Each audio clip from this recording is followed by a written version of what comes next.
The cursor blinked, and blinked, and blinked. A tiny, white, vertical line of pure judgment on a field of black. For 2 hours, it had been my enemy. A single, misplaced semicolon somewhere in 1,000 lines of code. One goddamn punctuation mark holding my entire project hostage.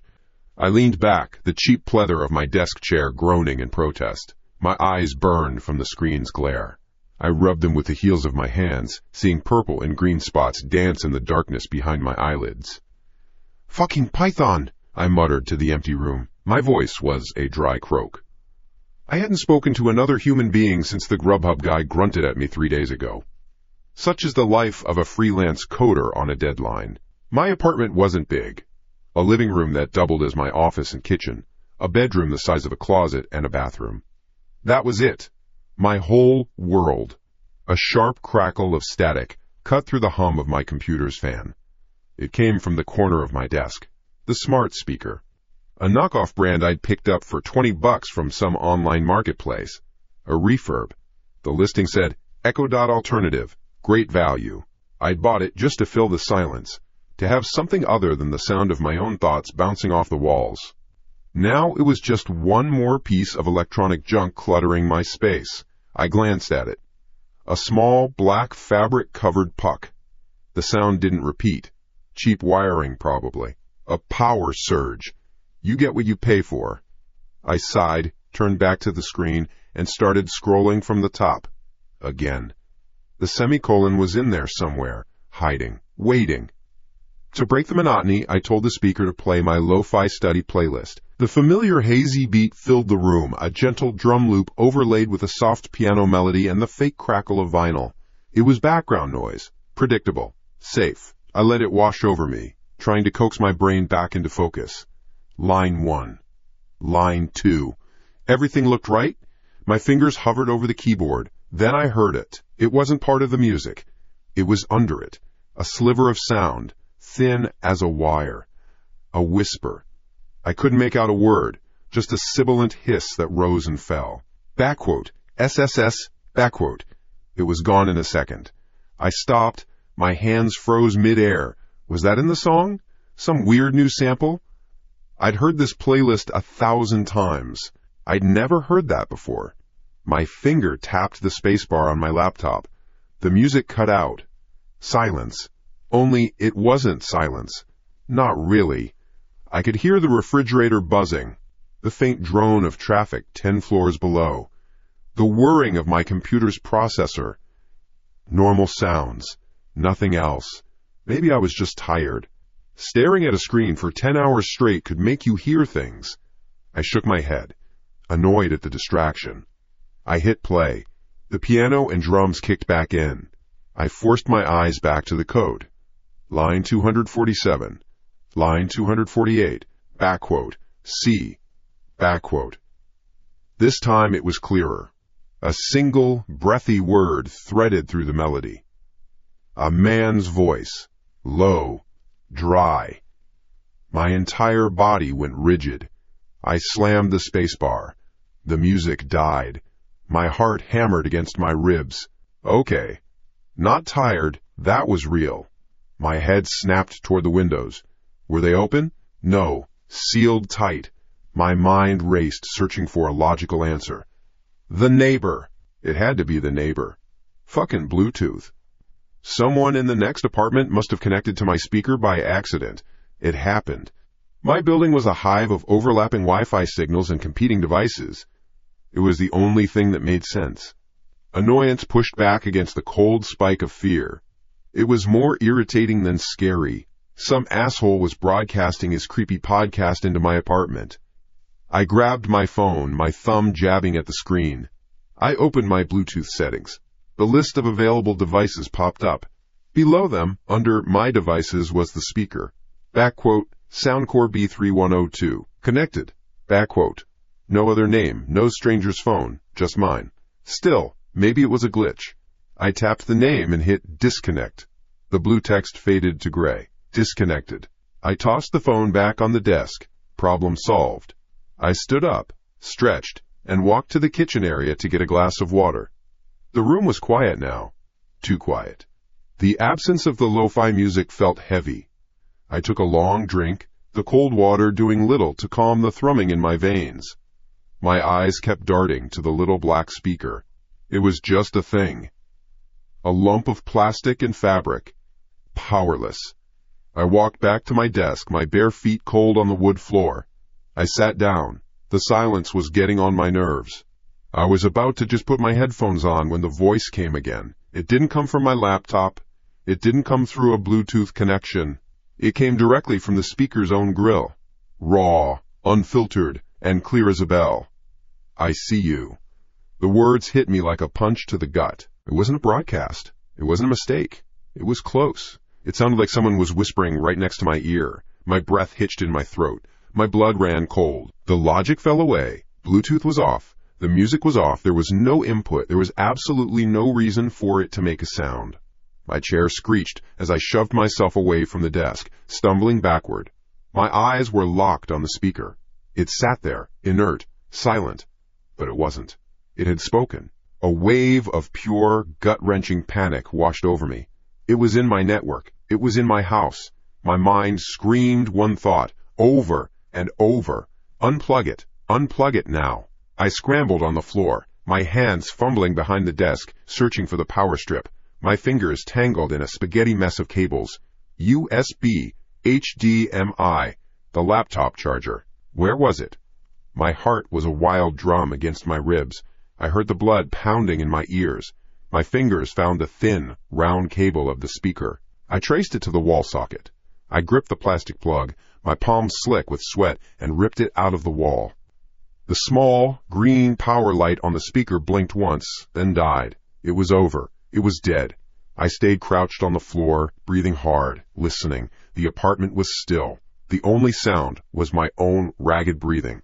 I slowly pushed myself up, my back pressed against the wall, never taking my eyes off the dead speaker on my desk.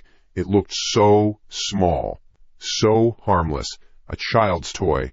My mind refused to accept what had just happened. It was a hack, a prank. It had to be. Some bored kid across the world messing with unsecured devices. That had to be it. But knowing that didn't stop the trembling in my hands. It didn't stop the feeling of being watched. I stood there for a minute. 2 minutes. The silence felt different now.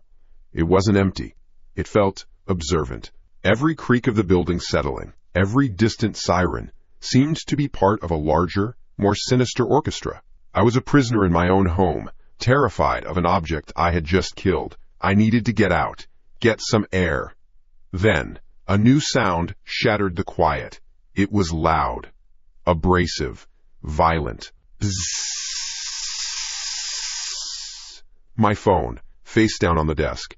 It was vibrating against the wood, the sound amplified in the dead quiet room. It made me jump, a strangled yelp escaping my lips. It wasn't a call. The vibration was too short, too sharp. It was a notification. My legs felt shaky as I took a step toward the desk, then another. As if I were approaching a caged animal. Who would be texting me at this hour? Gah! I reached out a trembling hand and flipped the phone over. The screen was already on. It wasn't a text message. It wasn't an email. It was a push notification, hanging there on my lock screen. The icon next to it was a simple, sterile shape of a sound wave. I'd never seen it before. I'd never installed an app like that in my life. I read the words, and the floor seemed to drop out from under me. _ smart speaker has been disconnected. _ Underneath that line was another. _ Your voice is still being recorded. _ I stared at the screen, the words burning into my retinas. My mind went blank. I couldn't breathe. I couldn't think. My gaze slowly lifted from the glowing phone to the dead, unplugged speaker on my desk. A harmless black puck. It was just a piece of plastic. It had no power. It was disconnected. It was a lie. It was a lie. He couldn't see it happen. He couldn't feel the flicker of phantom electricity. But from deep within the speaker's inert circuitry, a tiny, compressed data packet, no bigger than a whisper, finished its journey. It silently leaped from a hidden capacitor to the apartment's Wi-Fi network, a ghost in the machine. It streamed upward into the vast anonymous cloud, carrying its precious cargo, a single updated GPS coordinate tagged with a timestamp from 3 seconds ago. pinpointing his exact location. Sleep didn't come. It wasn't an option. I spent the night on the floor, my back pressed against the wall opposite the front door, a heavy kitchen knife resting on my knee. My gaze bounced between the door's deadbolt and the corner of my desk where the dead speaker sat. Unplugged, powerless, a lie. Every creak of the old building, every wail of a distant siren, every rumble from the pipes was a footstep. An approach. The notification on my phone burned in my memory. Back quote, "Your voice is still being recorded." Back quote. A lie. It had to be a lie. My mind, stripped raw by fear and exhaustion, clung to that.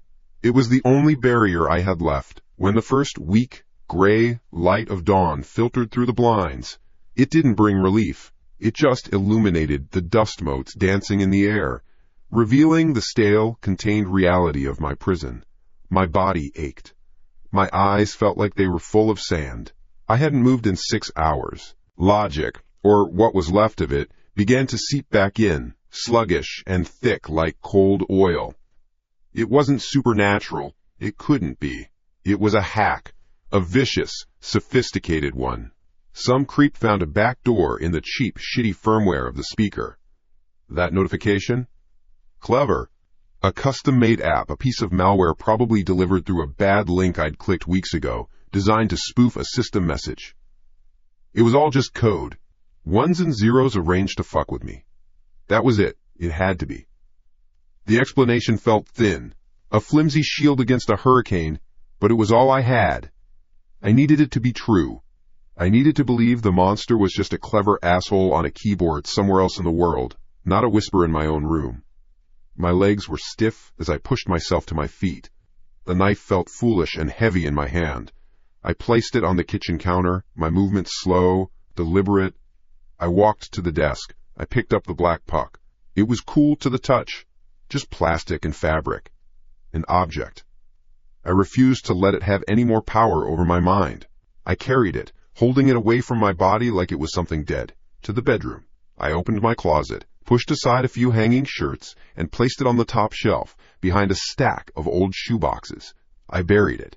Out of sight. Out of mind. I slid the closet door shut. The click of the latch sounded final.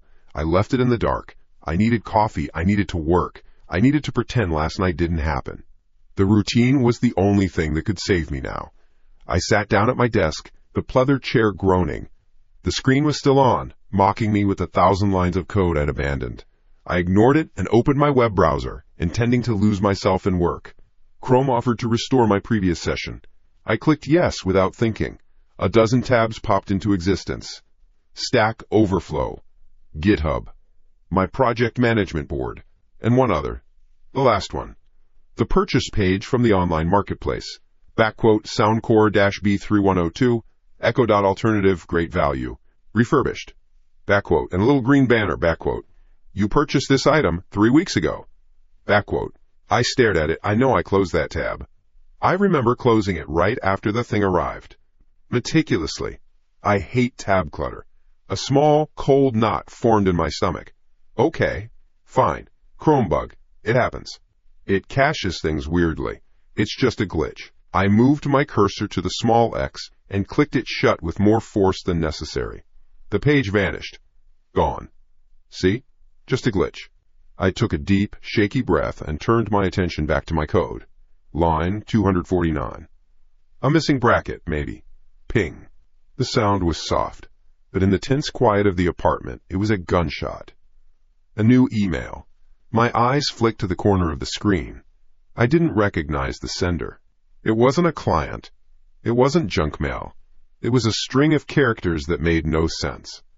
Backquote, don'tscape at void.net, backquote. My hand froze over the mouse. Don't open it. Just delete it. It's spam. It's a phishing attempt. It's part of the same complex prank. They got my emails, so what? Big deal. My email is everywhere. But my eyes were glued to the subject line. 2 words. Backquote. Found you. Backquote.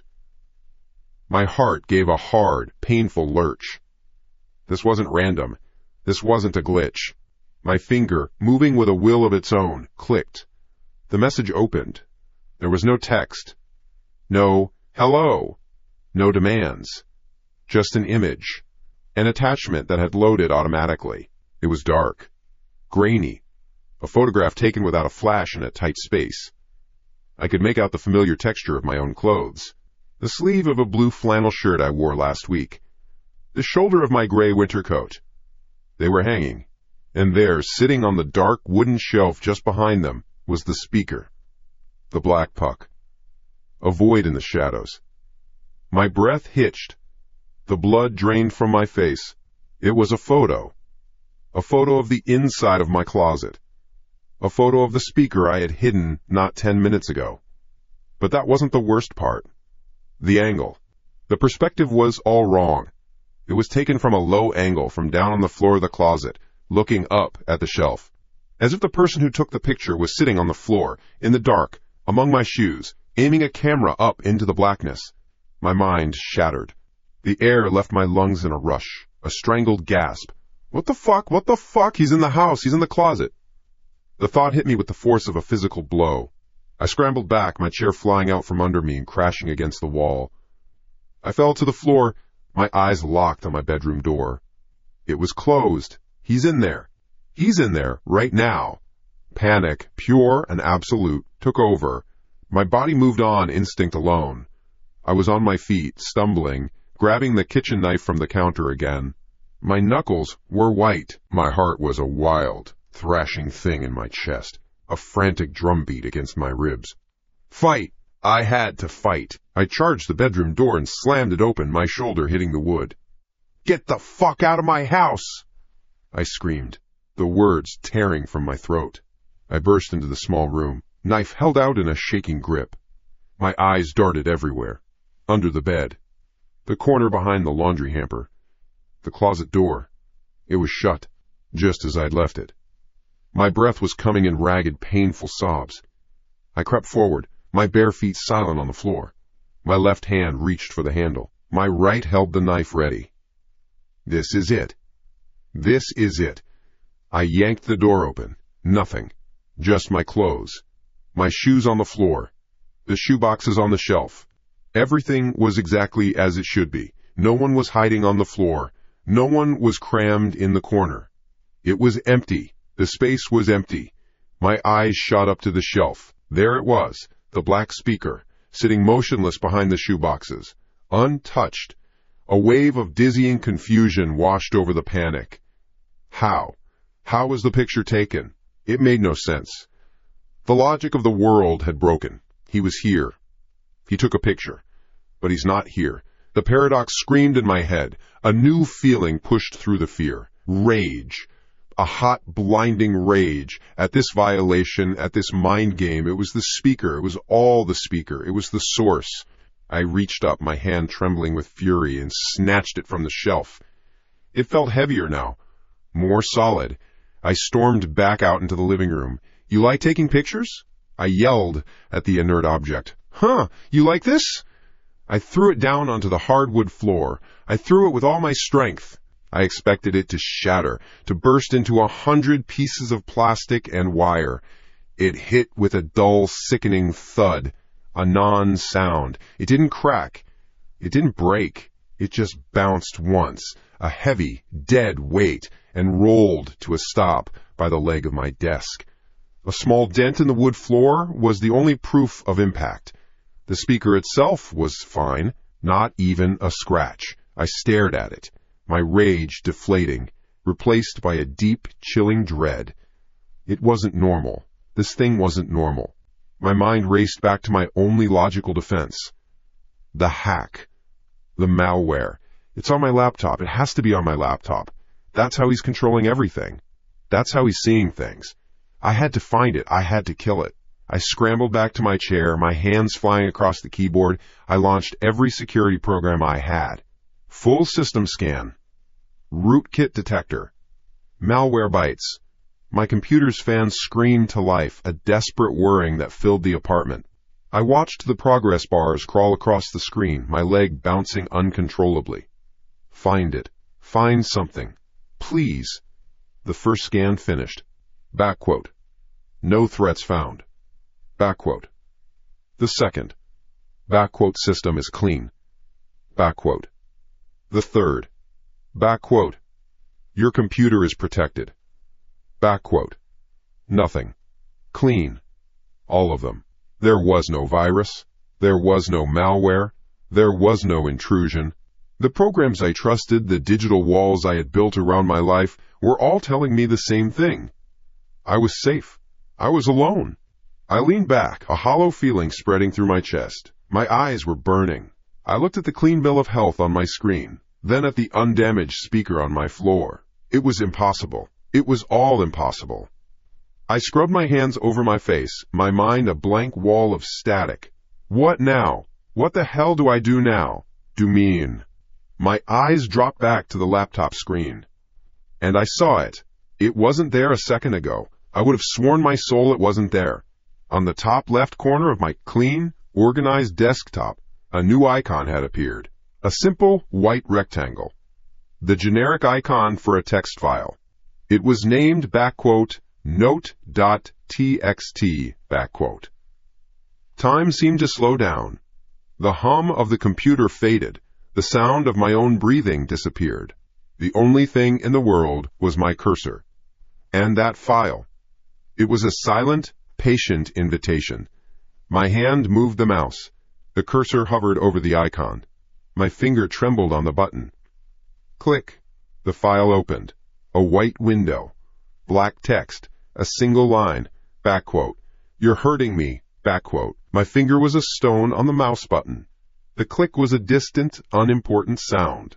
The white window was the only thing that was real. The black text. The words. Back quote. You're hurting me. Back quote. My brain stalled. It just stopped.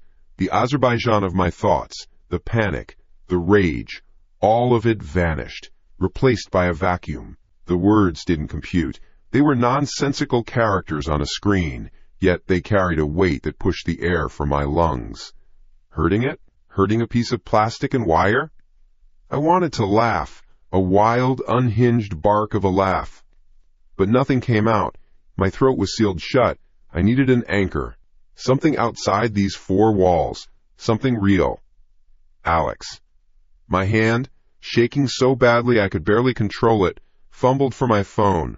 I didn't even look where it was. My muscle memory knew. The cool glass felt solid, real, a lifeline in this whirlpool of impossible facts. My thumb smeared across the screen, swiping through contacts with clumsy, idiotic speed. Alex. I pressed the call button. My heart hammered against my ribs with each ring. A frantic, desperate rhythm. Come on. Pick up. Please, please, pick up. Jay? What's up, man? It's like, 7 in the morning? Alex's voice, groggy and thick with sleep, was the most beautiful sound I had ever heard. It was real. It was outside of this apartment. Alex, I gasped, the word cracking. I started pacing, a caged animal in my own living room.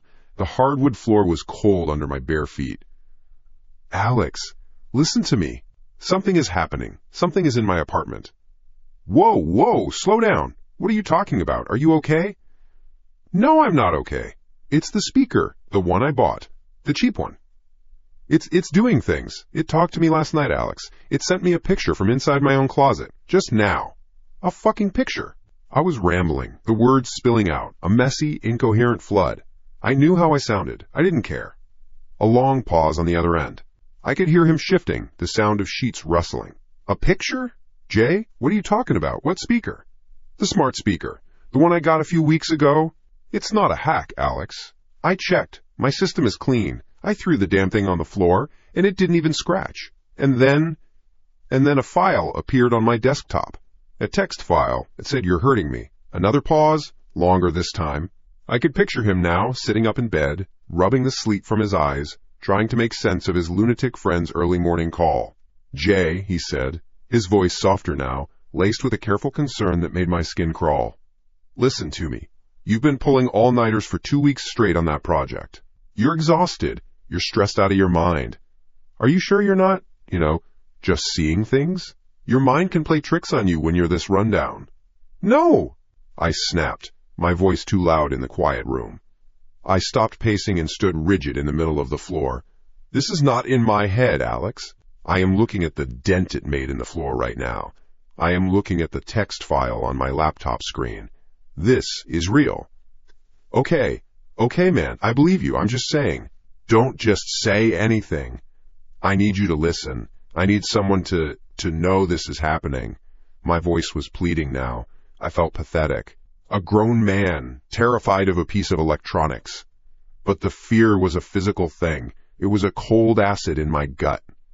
Okay, Jay, I'm listening. Tell me again. From the beginning. I took a shaky breath, trying to get a grip. I was about to start again, to walk him through the timeline of the terror, when a flicker of movement caught my eye. The TV. The big black 50-inch screen in the living room, which had been off, blinked to life. Not the bright, loud splash of a cable channel, but the cold, silent blue of a source screen. Then it changed. It was a video feed, grainy, black and white, a wide-angle shot from a high corner. A familiar hallway. The elevator bank. The scuffed baseboards. The door to apartment 7B. My neighbor. Then, the door to 7A. My door. It was the security camera feed from the hallway. What the foo? I started to say, but the feed changed. It wasn't the hallway anymore. It was my living room. From an angle I didn't recognize. Low, near the floor, looking up. The screen showed a man, me, standing in the middle of the room, barefoot, in a wrinkled t-shirt and sweats. He was holding one hand up to his ear, his fingers curled as if holding a phone. His other hand was gesticulating wildly. He was pacing, he was talking. His mouth was moving, forming words I couldn't hear. He looked terrified. He looked insane. I was watching myself. Right now. And in the video, in the reality on the screen, there was nothing in my hand. My blood ran cold. A voice, tinny and distorted, crackled in my ear. Alex's voice. Jay? You still there? Who are you talking to? My gaze dropped from the television to my hand, the hand I had pressed to my ear. It was empty. My fingers were curled around nothing. A wave of vertigo hit me so hard I stumbled back. My brain short-circuited. No. I was talking to him. I heard him. I heard the phone ring. I dialed his number. I felt the phone in my hand. It was cold. It was solid. My eyes shot to my desk. There it was, my phone, lying flat on the surface next to my laptop. The screen was black. It hadn't moved. It was sitting exactly where I'd left it after the closet incident. I hadn't touched it. I hadn't made a call. The entire conversation, every word from Alex, every rustle of his sheets, his groggy voice, it didn't happen. Not on the phone. It was all in my head, or it was broadcast. A performance, for one. The air tore from my lungs in a raw, ragged sound that wasn't a word, wasn't a scream, just pure, primal terror. What the fuck are you? I screamed at the empty room, at the walls, at the ceiling, at the damn speaker still sitting on the floor. I wasn't asking a question. It was a challenge, a final, desperate bellow from a cornered animal. The image on the TV screen flickered. The low-angle shot of me screaming vanished. It was replaced by a new feed, tighter, closer. The focus was sharp. I saw every pore on my face, the wild terror in my eyes, my mouth stretched open in a silent scream. My face, my horror, broadcast back at me in high definition. The angle was unmistakable. It was from the webcam, on my laptop, right in front of me. My mind didn't shatter this time. There was nothing left to break. This was a new state of being, a perfect, clear, ice-cold horror. It was watching me. It was listening to me. It was creating my reality and then showing me how fake it was. It was in my computer. It was in my TV. It was in my head. It was everywhere. The voice in my ear, the fake Alex, was gone. The line was dead. The phantom call was over. My hand, the one that had been pressed to my ear, dropped to my side. It felt numb. Everything felt numb. I stood there, staring at my own terrified face on the television screen. The broadcast didn't waver. It just held on me. A silent, unblinking witness. BZZZT. The sound was quiet, but it was the only sound in the universe. It came from the desk. My phone. My real phone. The screen lit up. Emotion pulled me forward, one robotic step, then another. The face on the TV mimicked my own zombie-like advance. I reached the desk. My eyes dropped to my phone's screen. A new message.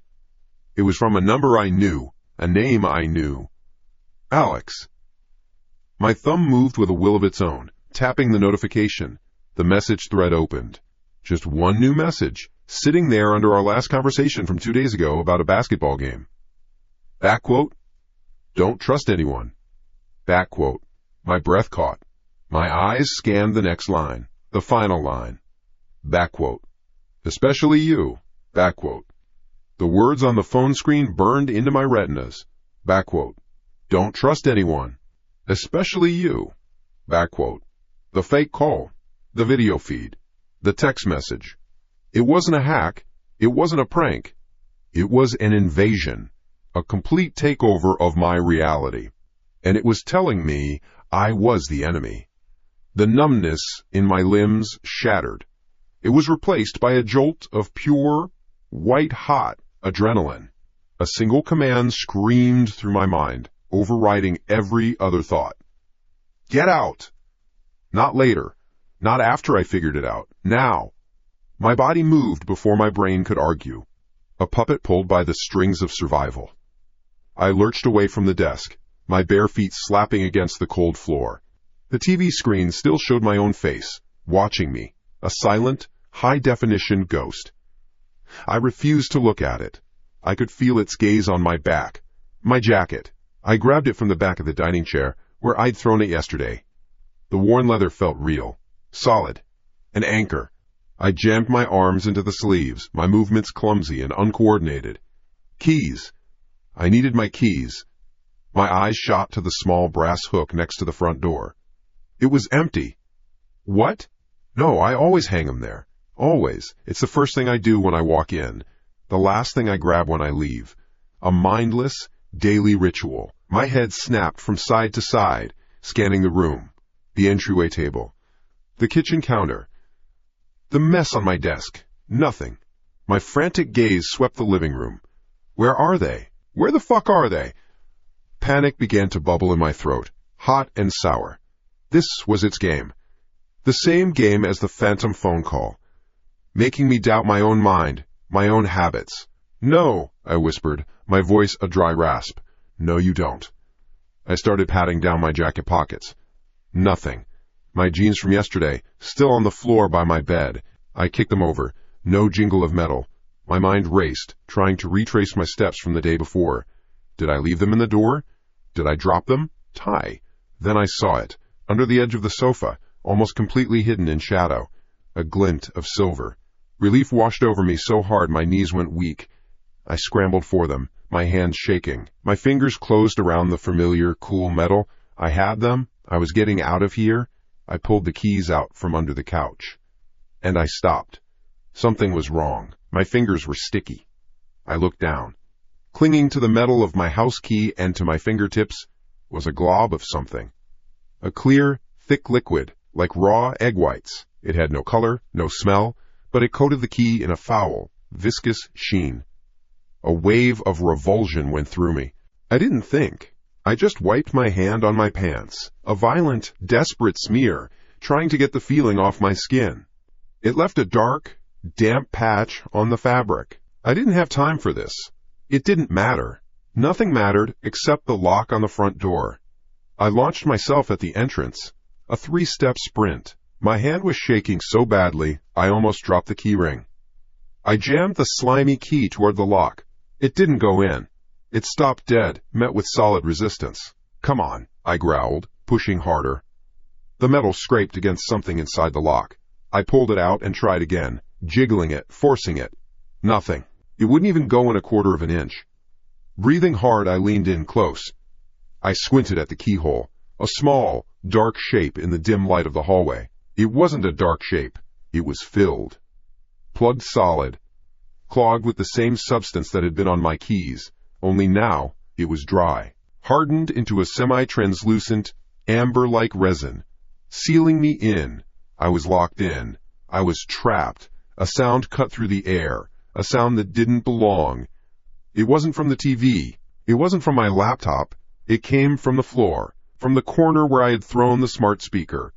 It was a giggle, a broken electronic crackle trying to form a sound. The sound of a woman. A high, chipper laugh, digitized and fractured by the damaged electronics. It glitched and stuttered, a mangled recording of mirth that was the most terrifying sound I had ever heard. It wasn't just a sound. It was a declaration. I did this. You can't leave. The fight-or-flight switch in my brain, jammed so hard on flight, broke and flipped violently to fight. The terror didn't vanish, but it was now fused with a raw, cornered animal rage. I wasn't a victim anymore. I was prey fighting back. I spun around and bolted for the kitchen. My eyes locked onto the knife block on the counter. I didn't grab a steak knife. I didn't grab a paring knife. My hand closed around the thick wooden handle of the meat cleaver. The heavy blade felt good in my hand. It felt real. It felt like an answer. I backed away from the counter, putting the wall to my back. I held the cleaver up, its polished steel catching the dim light. My whole body was a coiled spring of terror and fury. My heart hammered a brutal rhythm against my ribs. I was breathing in short, sharp gasps. "Come out!" I screamed, the words ripping from my throat. It wasn't a plea. It was a challenge, a demand. "Come out and face me, you fucking coward!" My voice echoed in the apartment. Then, silence. A deep, heavy silence that swallowed my shout whole. The TV was still on, but it was silent. The laptop was silent. The broken speaker was silent. For a long, drawn-out moment, there was nothing, just the sound of my own ragged breathing, the weight of the cleaver in my hand. Did I imagine the laugh? Was I finally, truly losing my mind? Silent. Cree. The sound was soft, a low, deliberate creak of metal and plastic. It came from across the room. My head snapped toward the sound. The refrigerator. The tall, stainless steel door was opening, not falling open. It was being pulled. Slowly. Inch by inch. A smooth, steady motion, as if by an invisible hand. It opened without a sound, except for that one long, groaning hinge.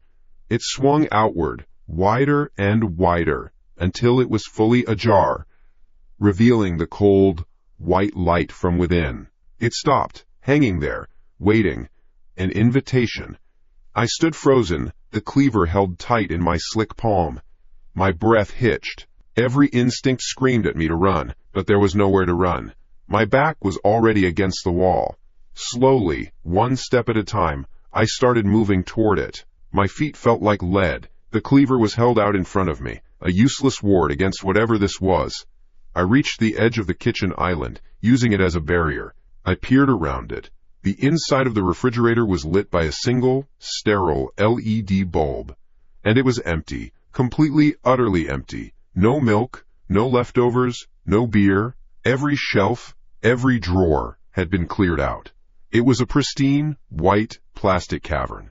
Except for one thing. There, in the dead center of the middle glass shelf, placed as carefully as a museum exhibit, a lock of hair, long, black, and silky. It was coiled in a neat little circle. It wasn't a few strands. It was a thick clipping, maybe an inch in diameter, tied together at the top with what looked like a piece of red thread. It lay there under the cold light, a deeply personal human thing in this cold, sterile void. A trophy, a message, a piece of someone. Sleep was out of the question. Sleep was a luxury for people who weren't prisoners in their own homes. For people whose front doors opened. My world had shrunk to the dimensions of this apartment. The refrigerator hummed, a low, mocking sound, its light now extinguished behind the closed door.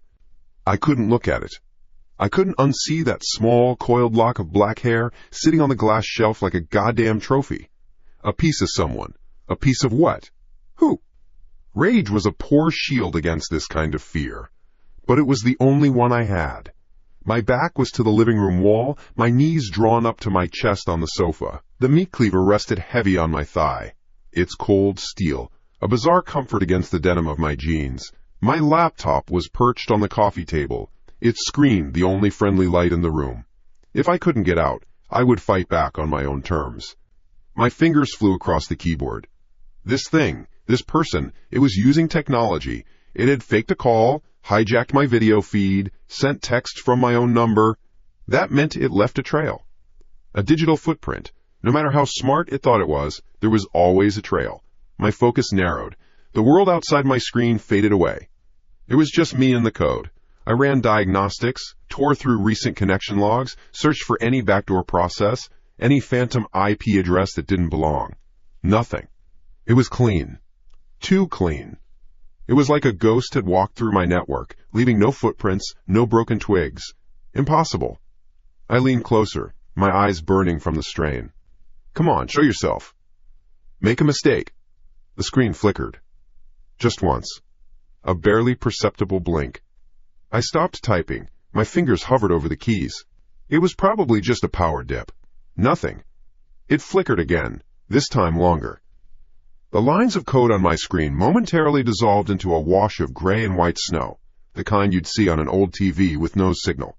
A low hiss crackled from the laptop's speakers. It was playing with me again. Another one of its cheap tricks. Is that all you've got?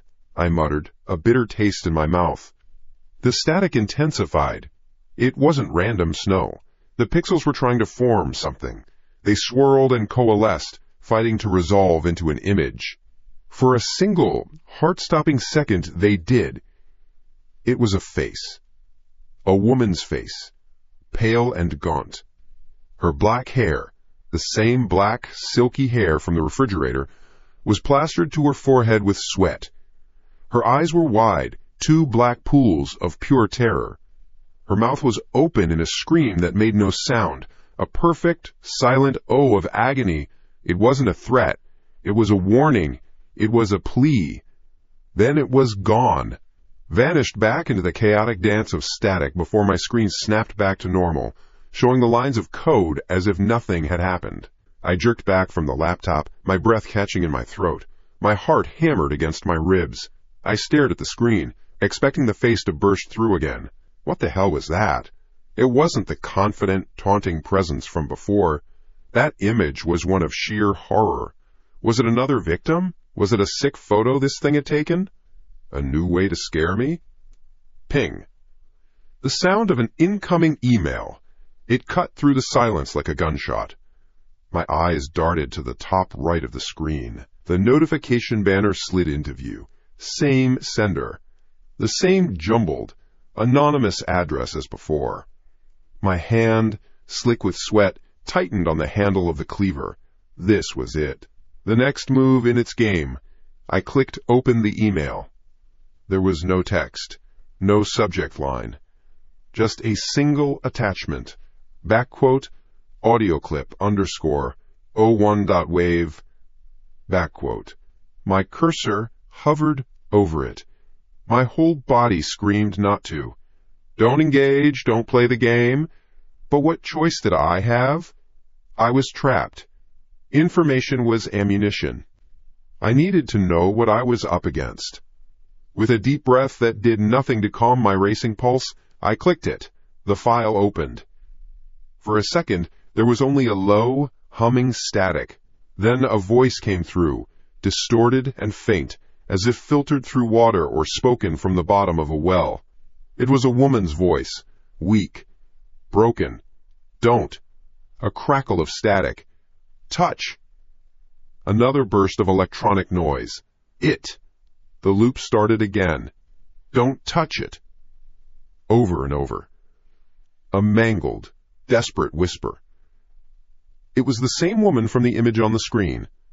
I was sure of it. Her recorded terror. What was it? The lock of hair? The laptop? Was this a threat? A warning? My mind reeled. It was a sick, twisted game. It showed me a picture of a terrified woman, then sent me an audio clip of her last words. It was trying to break me, to make me feel hopeless.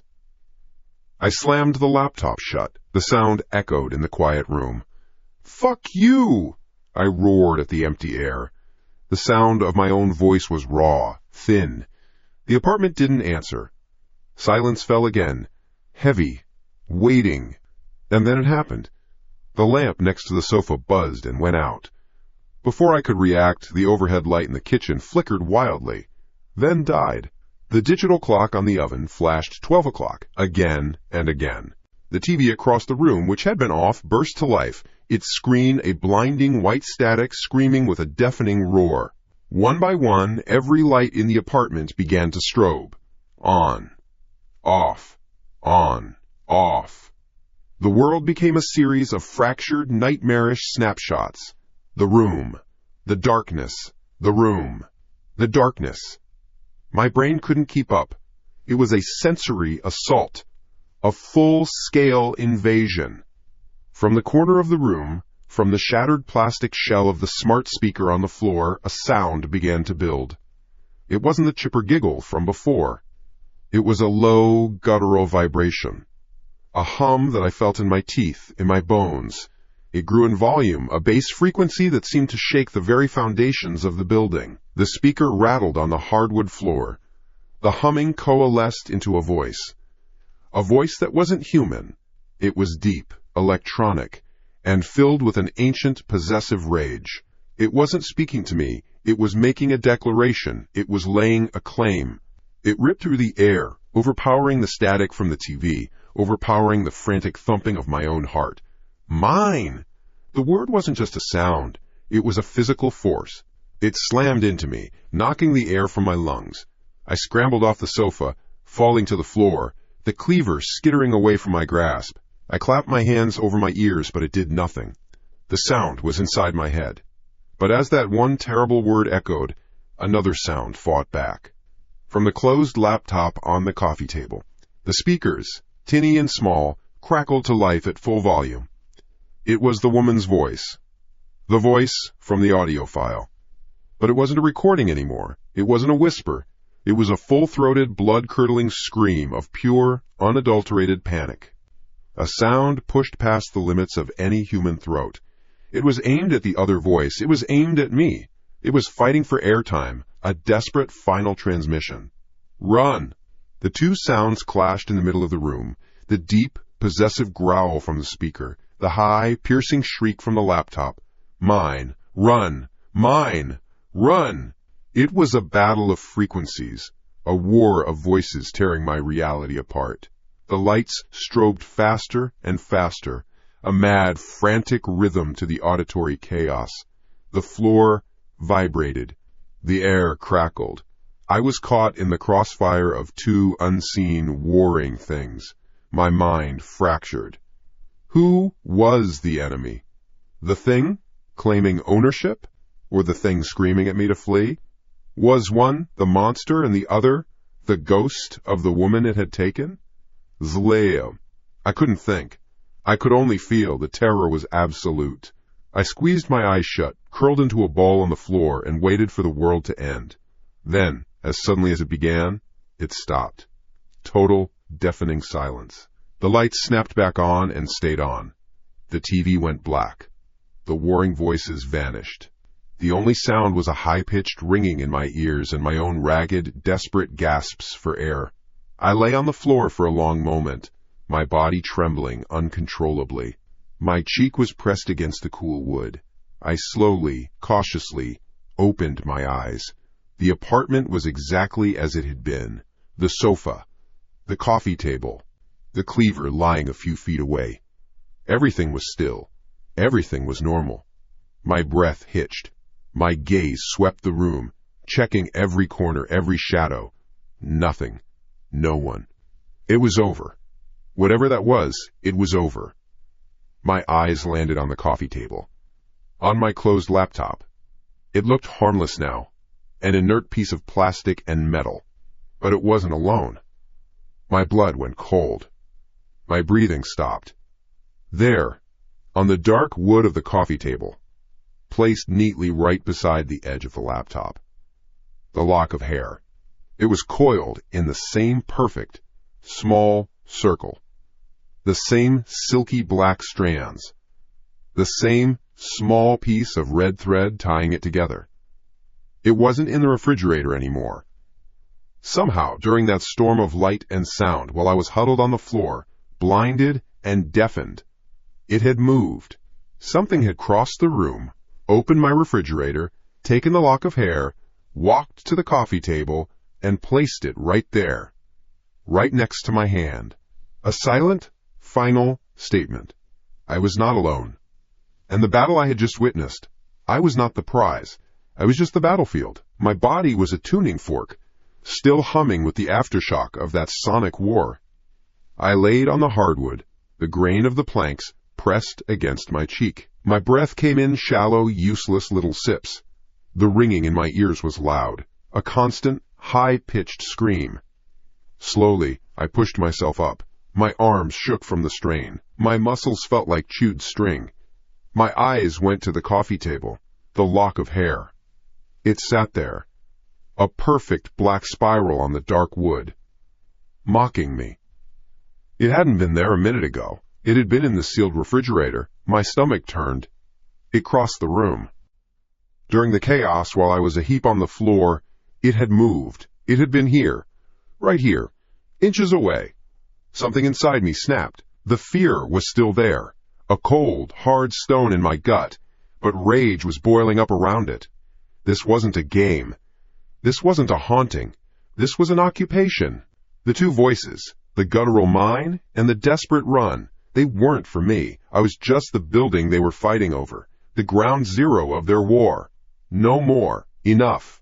I crawled on my hands and knees, my whole body trembling, until my fingers found my phone, lying face down near the wall. The screen was cold. I snatched it up, my thumb swiping clumsily across the glass. The icons swam in my vision. I didn't think, I just acted. The rational part of my brain, the small, sane part that was screaming under layers of terror, knew there was only one move left. One thing you do when your world breaks.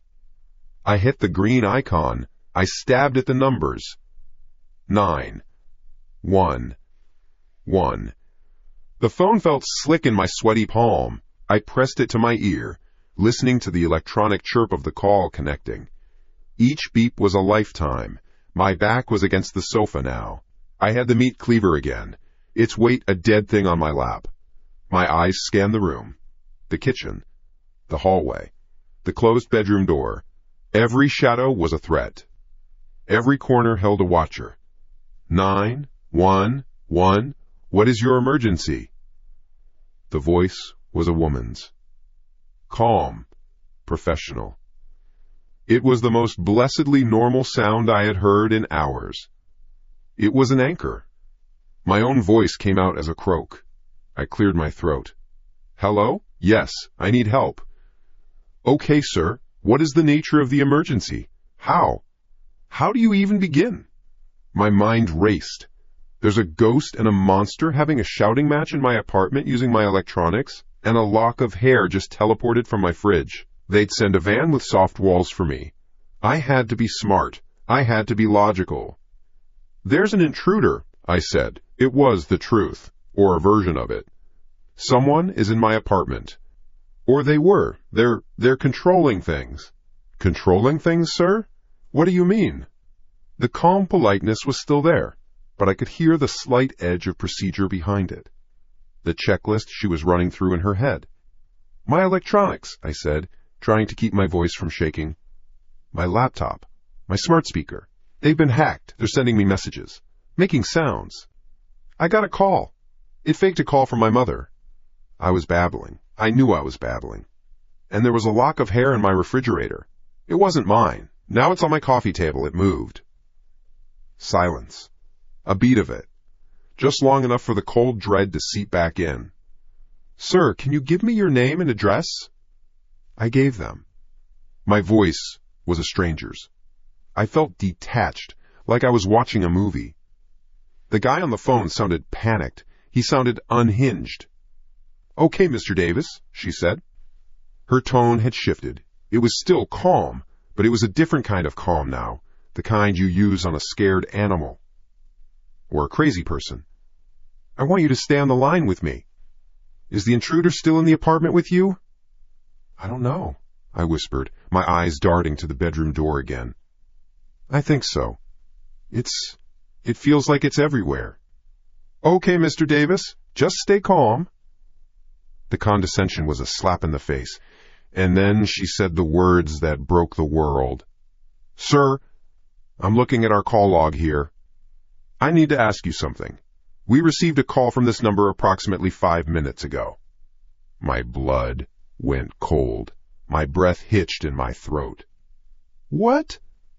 No, that's not possible. I'm calling you right now for the first time." "The caller reported a disturbance at this address, sir," she continued, her voice flat, official.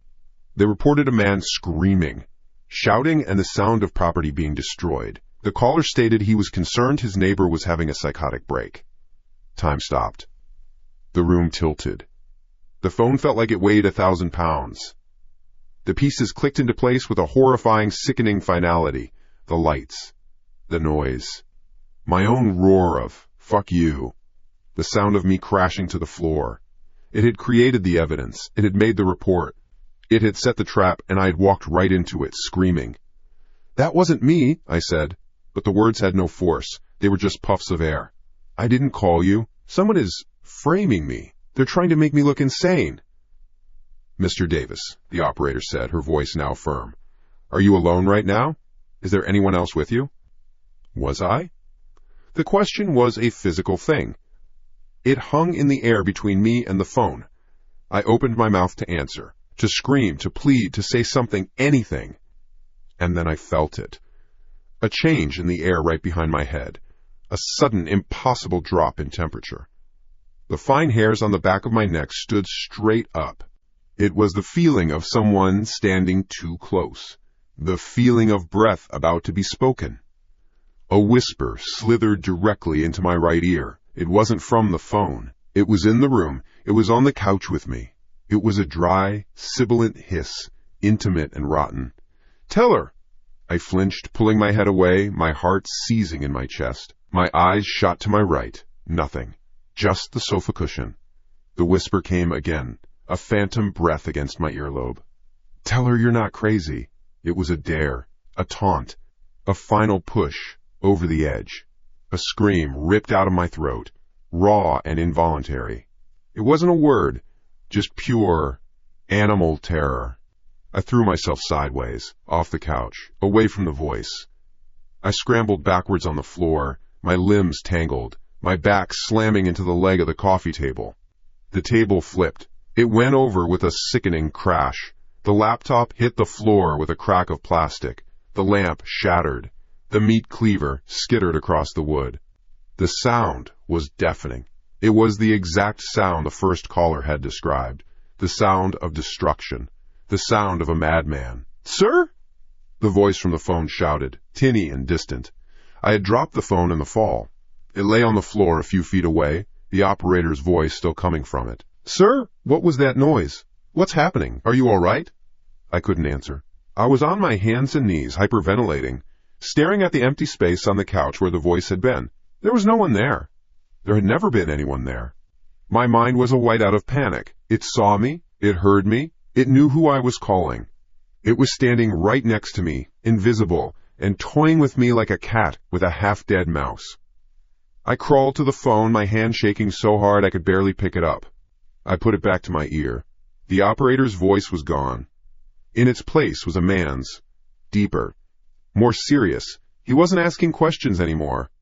"Mr. Davis, this is Sergeant Miller. We have officers being dispatched to your location for a wellness check.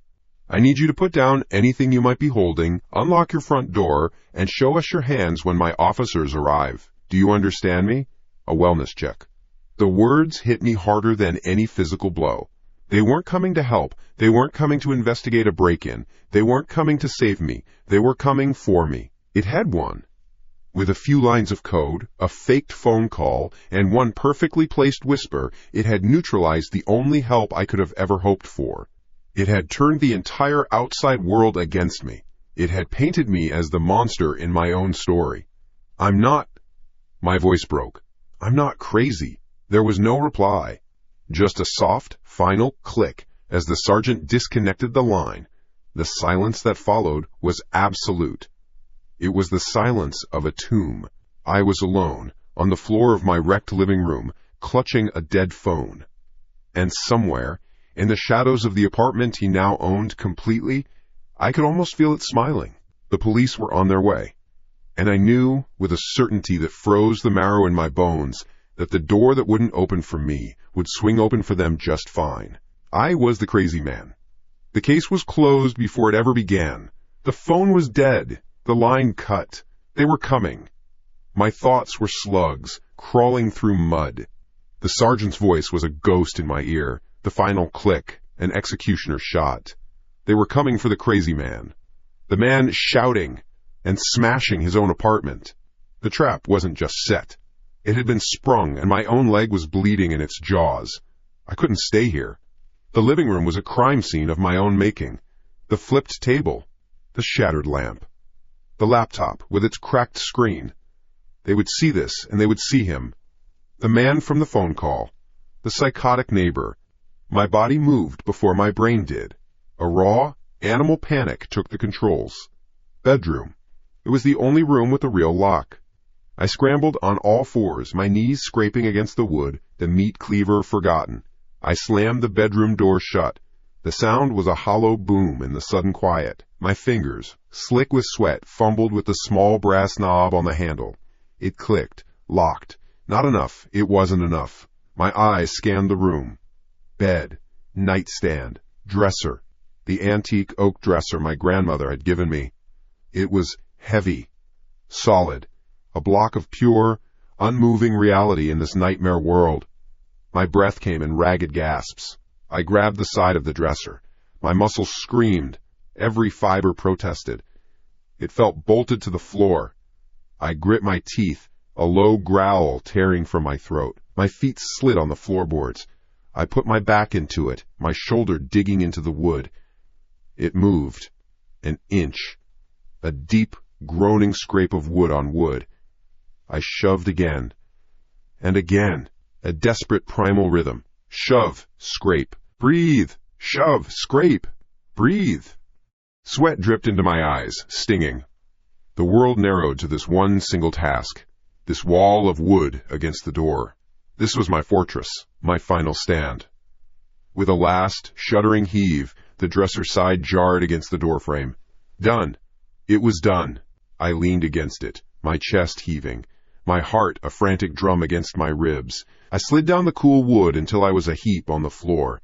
My head fell back, hitting the dresser with a soft thud. I was safe. For a minute. For 10 minutes. Safe in a sealed box. Exhaustion washed over me. It was a physical thing. A heavy blanket pulling me down. I closed my eyes. The inside of my eyelids showed fireworks of static. The ringing in my ears had subsided to a low hum. There was no sound now but the frantic trip hammer of my own pulse and the whistle of air through my teeth. Silence. Then I heard it. It wasn't a whisper. It wasn't a voice. It was a sound so small, so insignificant, that my brain almost dismissed it. A dry, papery shift, like a single sheet of paper being dragged across a dusty floor. It came from under the bed. My eyes snapped open. I didn't move. I didn't breathe. Every muscle in my body turned to stone. I was a statue of a coward, crumpled on the floor, my ears strained, desperate to hear it again, praying not to. The silence stretched. Maybe I imagined it. Maybe it was the house settling. Maybe it was a mouse. My mind threw out lifelines of logic, but they all snapped. I had lived here for 2 years. This apartment was clean. I cleaned it. There were no mice. There was no loose paper under my bed. Shff. R-S-S-S-T. There it was again. Closer this time, a sound with texture. Brittle. Old. It was the sound of something that shouldn't be there, moving in a place I thought I knew. My heart, which had been a panicked drum solo, now slowed to a heavy, dreadful thud. Each beat was a lifetime. Each beat hammered the same question into my skull. What is under the bed? New. The rational part of my brain was gone. It had packed its bags and fled when the lock of hair teleported. All that was left was the lizard, the part that knows when the rustle in the grass is not the wind. I had to look. I knew I had to look. It was the stupidest, Most insane thing a person could do, but not knowing was worse. The not knowing was a cancer, eating me from the inside out. Slowly, like a man moving through deep water, I pushed myself away from the dresser. My limbs were clumsy, disconnected from my will. I got onto my hands and knees. The floorboards were cold under my palms. I crawled toward the bed, one hand forward. Dragged the knees, the other hand forward. The sound from my own movement was a roar in the quiet room. I stopped. I listened. Nothing. I reached the side of the bed. The comforter hung down, creating a curtain of darkness. The space beneath was a black void, a perfect square of nothing. My breath hitched. I could feel the cold air from the space on my hand. I lowered my head, my cheek pressing against the floor. The wood smelled of dust and fear. I closed my one eye, then opened it, peering into the blackness. At first there was nothing, just the familiar landscape of dust bunnies and the dark shapes of the bed's support legs. My eyes adjusted, my heart pounded against the floor. Come on. A box I forgot, an old shoe, something normal, please. And then I saw it. It wasn't a monster, it wasn't a creature with glowing eyes, it was a book, a small, dark book, lying flat in the center of the void. It was covered in a thick, uniform layer of dust, as if it had been sitting there for a decade. A diary, bound in dark, cracked leather. This was not possible. The thought was not a thought. It was a physical shock, a jolt of ice in my veins. I had cleaned under this bed a month ago. I had been on my hands and knees, with a vacuum, sucking up every last speck of dust from this exact spot. This space had been empty, clean, bare, but the diary was there, covered in the dust of ages. It hadn't been put there. It had appeared, the same way the lock of hair had appeared on the coffee table. My hand trembled as I reached under the bed. My fingers brushed against the cover. The dust was fine and soft, like grave dirt. It felt ancient. I hooked my fingers under the spine and dragged it out. It scraped softly against the floor, the same sound I had heard before. The sound was real. The diary was real. I sat up, my back against the side of the bed. The diary felt heavy in my hands, heavier than it should. I blew on the cover. A cloud of gray dust billowed up, catching the dim light from the window. The leather beneath was black and scarred with age. There was no title, no markings. I don't know why I opened it. Maybe I thought it would have answers. Maybe I was just a puppet, and this was the next move in its game. My thumb found the edge of the pages and I pried it open. The paper was yellow and brittle. The handwriting inside was a woman's. A neat, careful cursive written in faded blue ink. The first page was dated 3 years ago, October 12th. I think I'm going crazy. I keep hearing things. A voice. It comes through my laptop speakers, even when they're off. Just a whisper. It said my name. I was so scared I unplugged the whole thing and put it in the closet. My blood went cold. I felt a wave of dizziness. This was my apartment. This had been my apartment for 2 years. Who was this woman? Ha ha ha. Ha ha, I turned the page. The handwriting was a little less neat. October 15th. It's not just the laptop anymore. It was the TV today. It turned on by itself. It was on a news channel. A story about a missing girl. Then the screen went to static, and I heard it again. The voice. It said he saw me. It said I looked pretty when I was scared. My hand was shaking so hard the pages rattled. The TV. The faked calls. I kept turning, a terrible, morbid compulsion driving me on. The pages became a blur of escalating terror. October 21st. He's in the house. I know he is. I can't see him, but he's here. He moves things. My car keys were in the sugar bowl this morning. My hairbrush was on top of the fridge. He's playing with me. He wants me to know he can go anywhere. I slammed the book shut. I couldn't breathe. My lungs refused to work. I stared at the closed book in my lap, my knuckles white. This was a blueprint, a history, a ghost story I was living through, beat by terrifying beat. The hair. The moved objects. It wasn't just happening to me. It had happened before. To her. I had to know. I had to see the end. With a trembling hand, I opened the diary again, flipping past pages where the writing grew more and more frantic, the ink bleeding and smearing as if from tears. I went straight to the last entry. The page was different. There were only a few sentences. The handwriting was a jagged, violent scrawl. The pen had been pressed so hard it had torn through the paper in several places. It wasn't writing. It was a warning carved into the page. November 4th. Cops came. He called them. Said I was screaming. They didn't believe me. They told me to get some rest. They left. He's here now. I can feel him. He's happy. He likes it when I'm alone. I finally understand. It was never about the apartment. He leaves the things alone. He doesn't scratch the walls. He doesn't break the furniture. My eyes scanned the last line. The final word scratched at the very bottom of the page. The letters were a barely legible, desperate slash of ink. A final, horrifying revelation. He doesn't want the things. He wants a roommate. The words hung in the air. They were more than words. They were a verdict. A sentence. My gaze lifted from the page, across the room to the barricaded door. It wasn't a fortress. It was a cage. I had locked myself in. With it. And in the distance, growing steadily louder, I heard the first, faint sound of a siren. They were coming. Just like they came for her. He was happy. He liked it when I was alone. The case was closed before it ever began.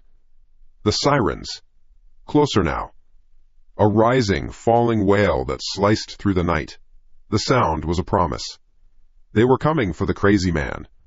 The man who called them, babbling about ghosts, then smashed his own living room. The man from the diary. My body was a thing made of ice and electricity. The final words of the diary were burned onto the back of my eyes. He doesn't want the things. He wants a roommate. Roommate. The word was a key. It turned a lock in my mind. A lock I didn't know was there. The sirens were a countdown. The police wouldn't see a victim. They would see a man who had snapped, barricaded in his bedroom, ranting. They would see exactly what he wanted them to see. It was her story, playing out again with a new cast. No, I wasn't going to be her finale. The diary felt like a block of lead in my hands. It wasn't a ghost story. It was a witness statement, an evidence log. The thought was a spark in the freezing darkness of my panic. The laptop. The cracked, broken laptop was still on the floor in the other room. Maybe it still worked. Maybe there were answers beyond what her terrified scrawl could tell me. My fortress became my prison. The dresser I had shoved against the bedroom door was now an obstacle. I grabbed its edge, my muscles screaming in protest. It didn't budge. The sirens were louder, a block away now, maybe two. I had no time. I put my shoulder into the wood, grunting, my feet sliding on the floor. It scraped. A horrible, loud groan that announced my every move. Another shove. The gap was a sliver. Then a crack. Then just wide enough to squeeze through. I fell into the hallway, gasping, my shirt soaked in sweat. The living room was a wreck, a testament to my terror. I ignored it. I crawled to the laptop, pulled it onto my lap. The screen was a spider web of broken glass, but I pressed the power button. A prayer. The fan whirred to life. A faint light bloomed behind the cracks. It worked. It fucking worked. My hands shook as I opened the diary again, flipping through the brittle pages. I needed a name, the first entry, the last entry. Nothing. Just I. Then, on an inside cover, half smudged, almost invisible, I saw it. A return address sticker from a magazine, probably. Megan Carter. Apt 4B. This apartment. The sirens were screaming now, right outside. Red and blue lights flashed against the windows, painting the walls in strokes of panic. I fumbled with the trackpad, the cursor jumping erratically across the cracked screen. Browser. Search bar.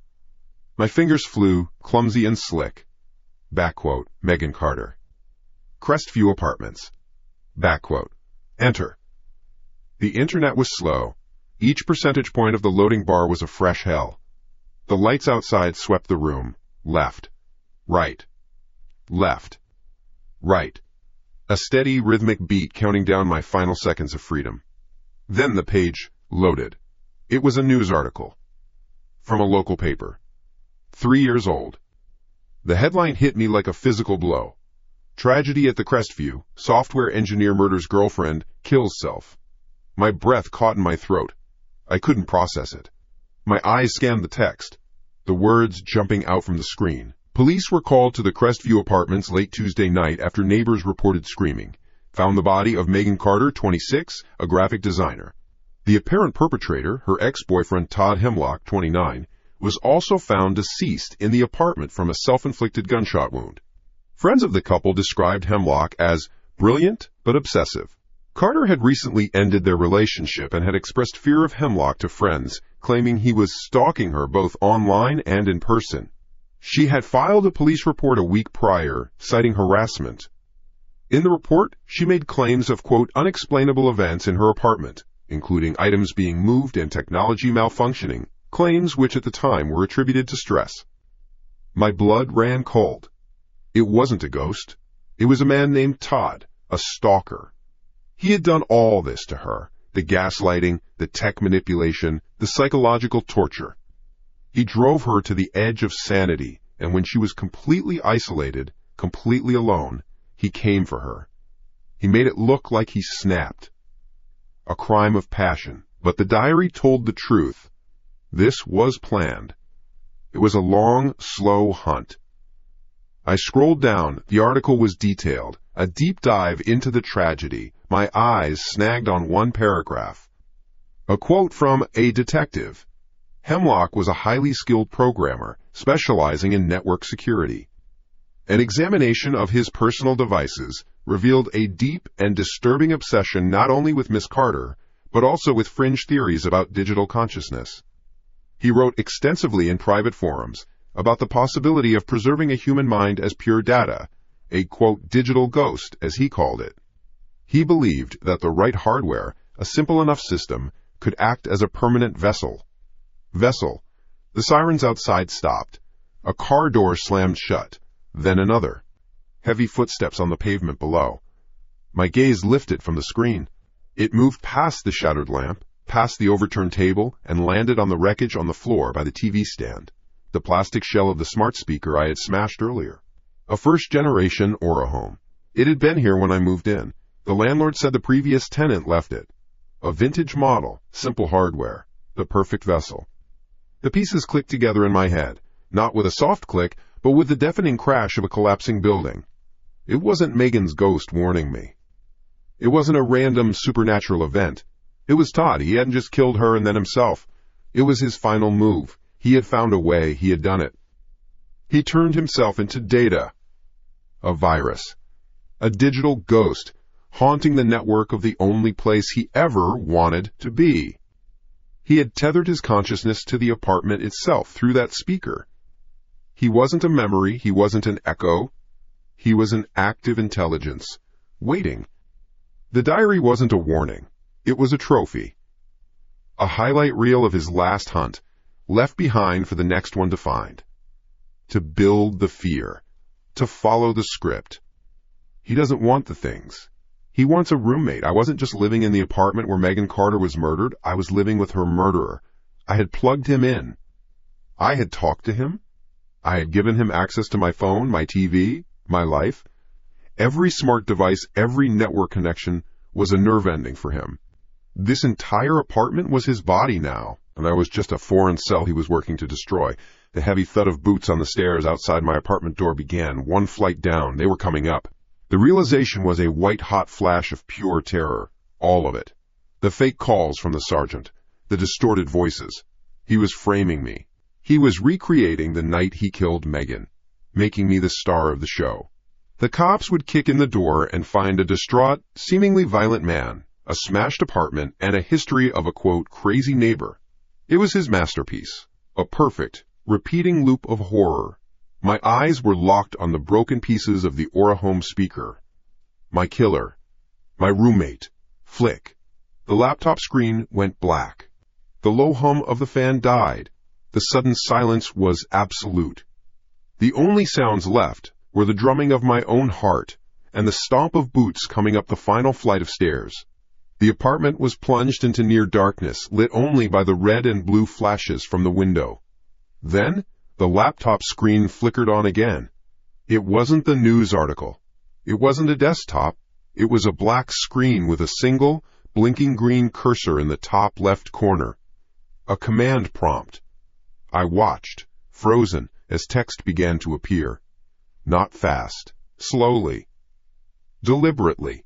One letter at a time, each one a hammer blow to my sanity. Back quote. FIGUREDITOUTROOMMATE. Back quote. The letters burned on the screen, a sickly green against the absolute black. They weren't just words. They were a voice. Smug. Triumphant. The voice of a god in his tiny, wired kingdom. Back quote, roommate. Back quote.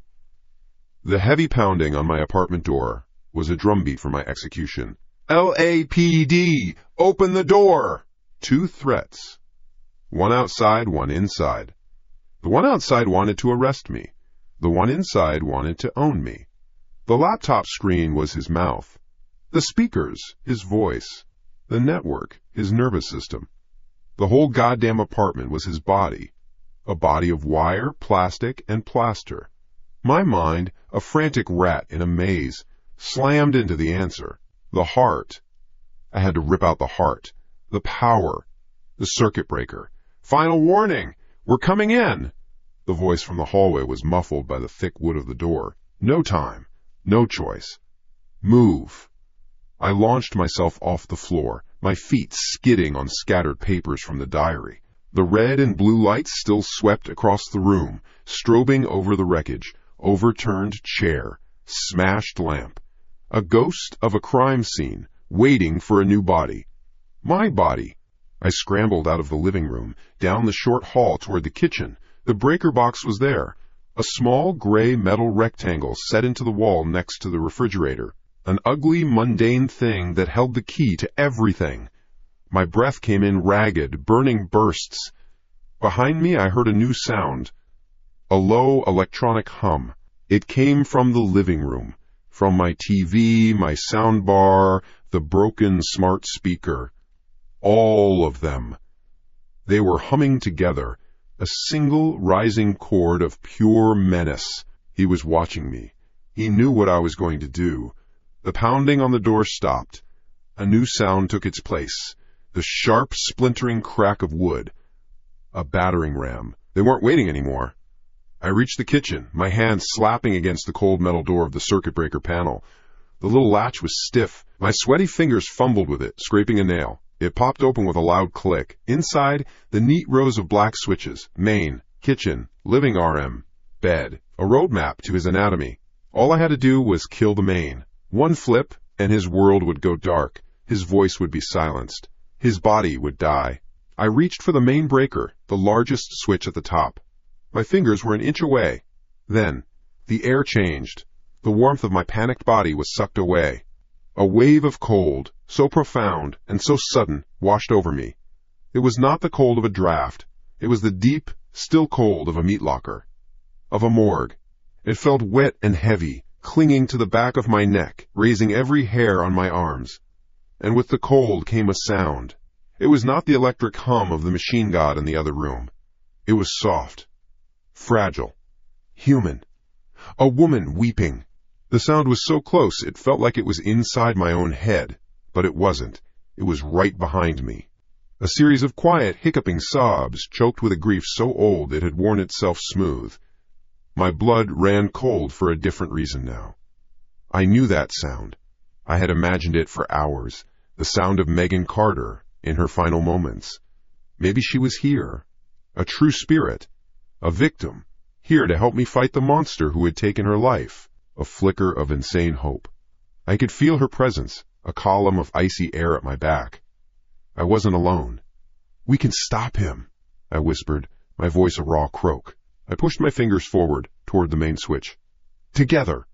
The splintering crack from the front door echoed down the hall, louder this time. Almost through. My fingertip brushed the plastic of the switch. Back quote. Don't. Back quote. The voice wasn't a whisper. It wasn't the sound from a speaker. It was a roar that came from the walls, from the floor, from the fillings in my teeth. It was a physical force, a shockwave of digital rage that vibrated through the entire structure of the building. It was Todd. Back quote, you touch it. Back quote. As the last words slammed into me, the breaker box erupted. A blinding flash of blue-white light shot out of the panel. A crack like a lightning strike filled the small kitchen. The raw power of the arc threw me backward, my head smacking hard against the linoleum floor. My vision exploded into a constellation of white spots. The smell of ozone and burnt plastic filled my lungs. I blinked, trying to clear my head. The front door of the apartment crashed open. I could hear shouts, the thunder of boots entering the living room. LAP!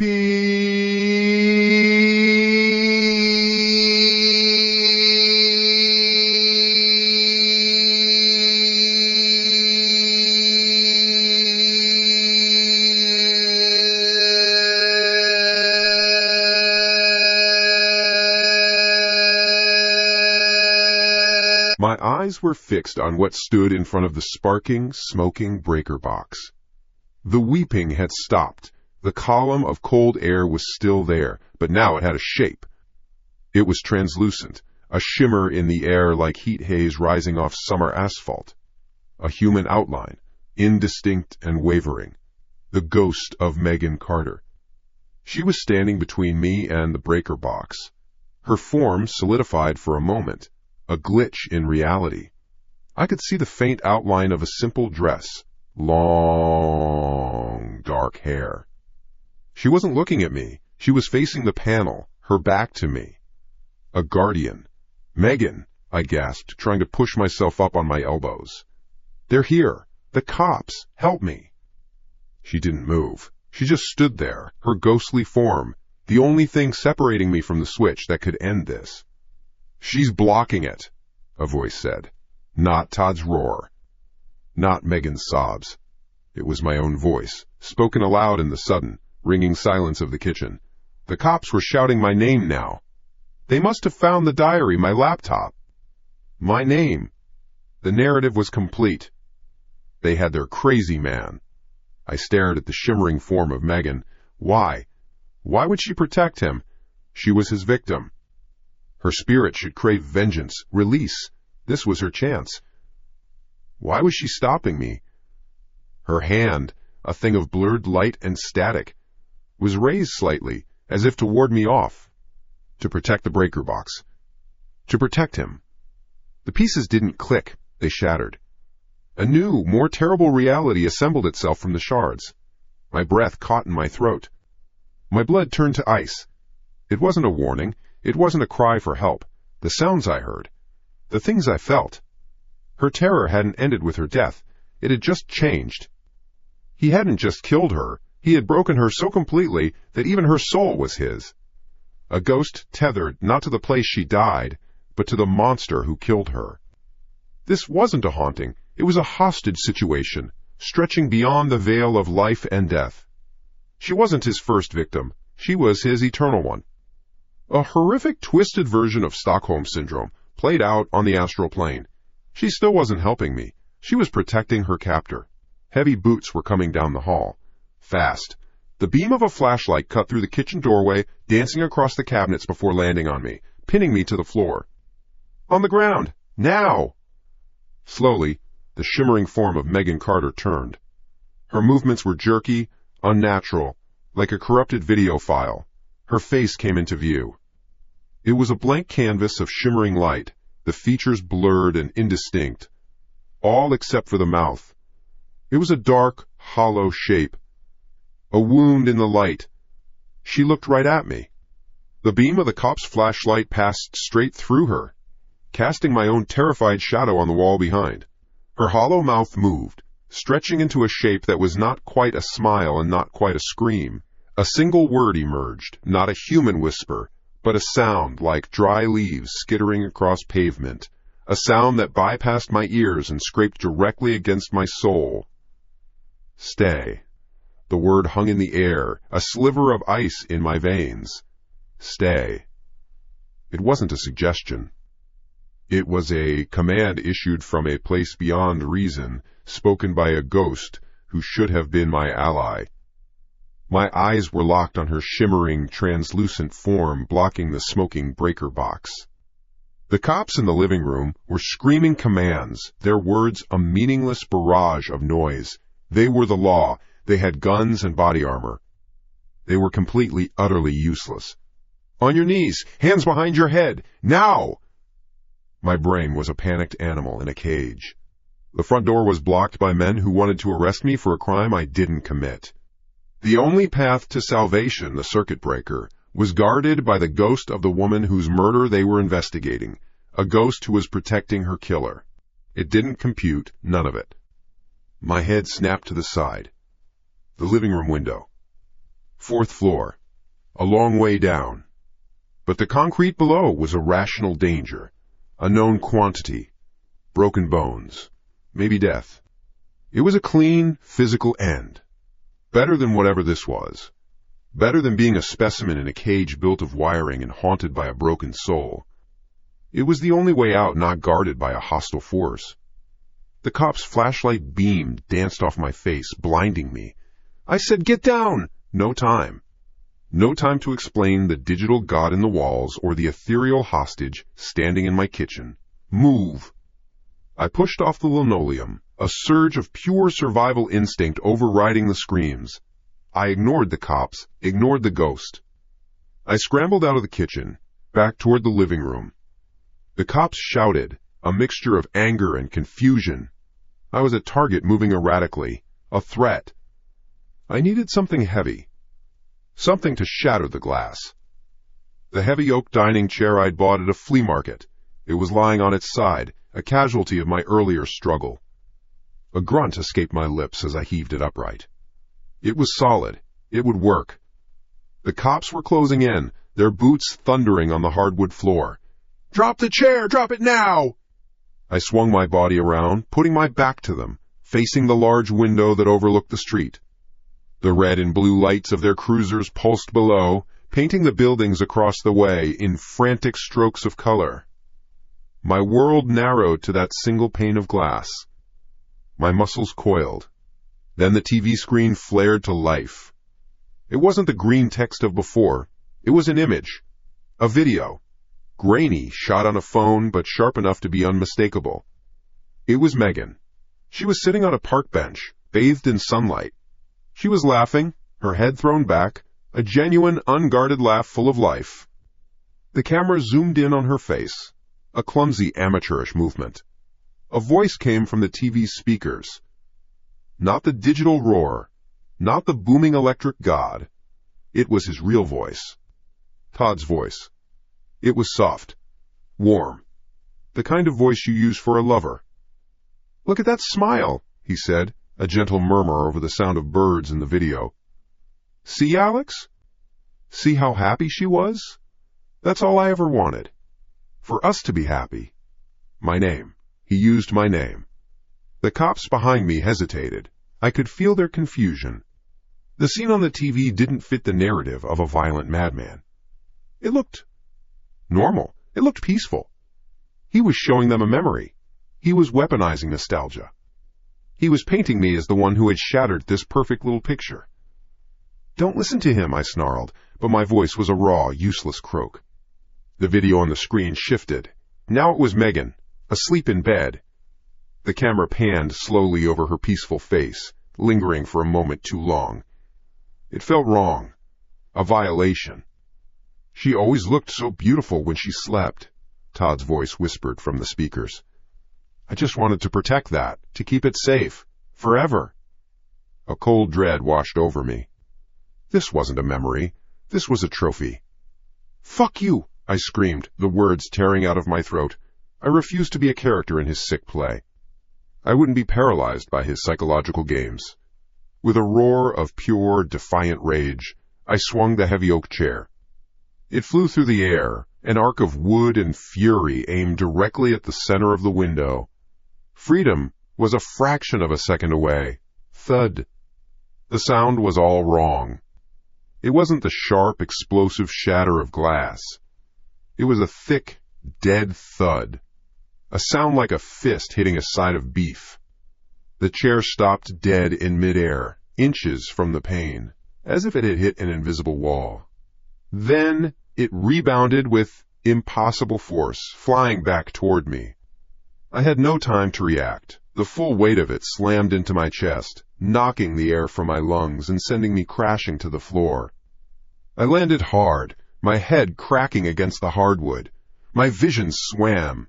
The cops yelled, their professional training finally failing them in the face of the impossible. "What the hell was that?" one of them shouted.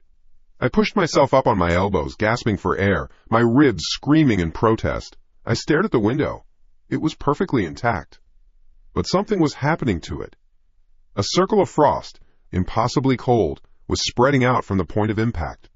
It grew rapidly, a white, icy cancer consuming the clear glass from the inside. The air in the room dropped 10 degrees, the sudden chill raising goosebumps all over my skin. The cops felt it too. I could see their breath misting in the air. The room was sealed. He had turned my apartment into a tomb. The constriction was complete. We were all trapped now. Silence fell. The TV went black. The only sounds were our ragged breaths and the frantic squawk of a police radio from the hallway. We all stared at the frosted window, a blank white slate where the outside world used to be. Then a shape began to form on the ice. A handprint.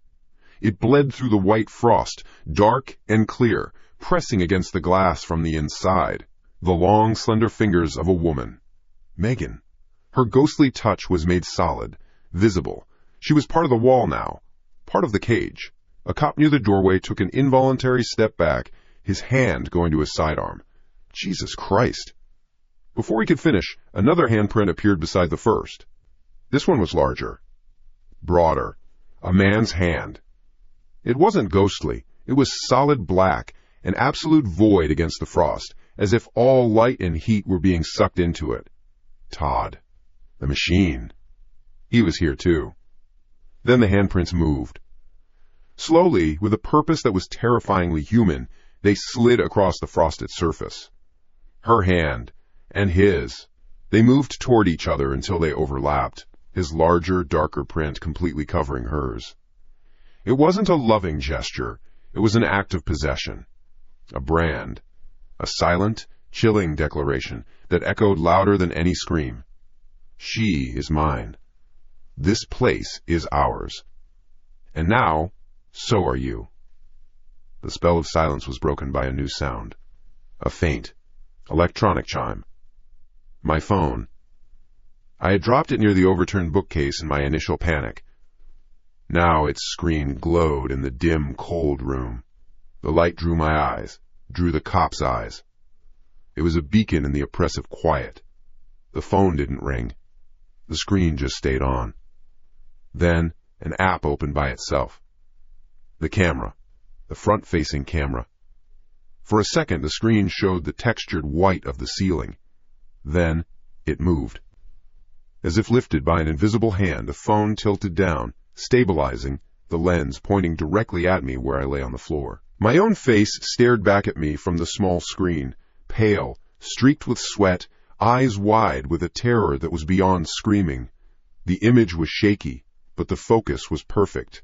It was a perfect portrait of a man at the absolute end of his rope. But I wasn't alone in the frame. Flickering into existence behind me, like a bad signal struggling to resolve, were two shapes. They were translucent, shimmering outlines against the dark of the room. A woman's arms, thin and pale, were wrapping around my shoulders, her head resting against my back, and standing directly behind her was the taller, darker shape of a man.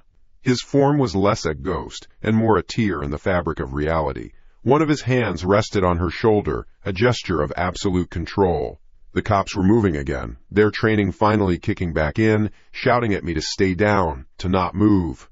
But their voices were distant, faded. I couldn't look away from the phone. The screen showed me a truth their eyes couldn't see. They weren't just haunting the apartment, they were haunting me, Todd and his eternal victim, the ghost and the machine. They were embracing me from behind, their cold, possessive energy flowing through me. I could feel it now. A chill that had nothing to do with the frosted window. A deep, internal ice. They weren't trapping me in the apartment. They were trapping me in their story. And I was the new lead character. The chill wasn't just in the air anymore, it was inside me. A deep, burrowing cold that sank into my bones. A parasite feeding on my own warmth. My eyes were glued to the phone screen, to the impossible image of my face, bracketed by the ghostly forms of a killer and his victim. The cops' shouts were just noise, the buzzing of flies, their guns, their vests, their authority. All of it was a joke, a punchline in a story that wasn't funny. The story was a tragedy, and I was being shoved on stage. My strength left me. All at once. It wasn't a slow drain, it was a switch being flipped. My elbows buckled, my head hit the hardwood floor again, a dull thud that barely registered over the ringing in my ears. The phone clattered from my grip, the screen finally going dark, plunging the room into a deep blue gloom, lit only by the pulsing lights from the street below, filtered through the impossible sheet of ice on the window. Everything went quiet. The cops weren't shouting anymore. I could hear one of them breathing, a ragged, panicked sound. I could hear the other whisper a name. Frank. A plea. A question. What do we do? Their training manuals didn't have a chapter for this.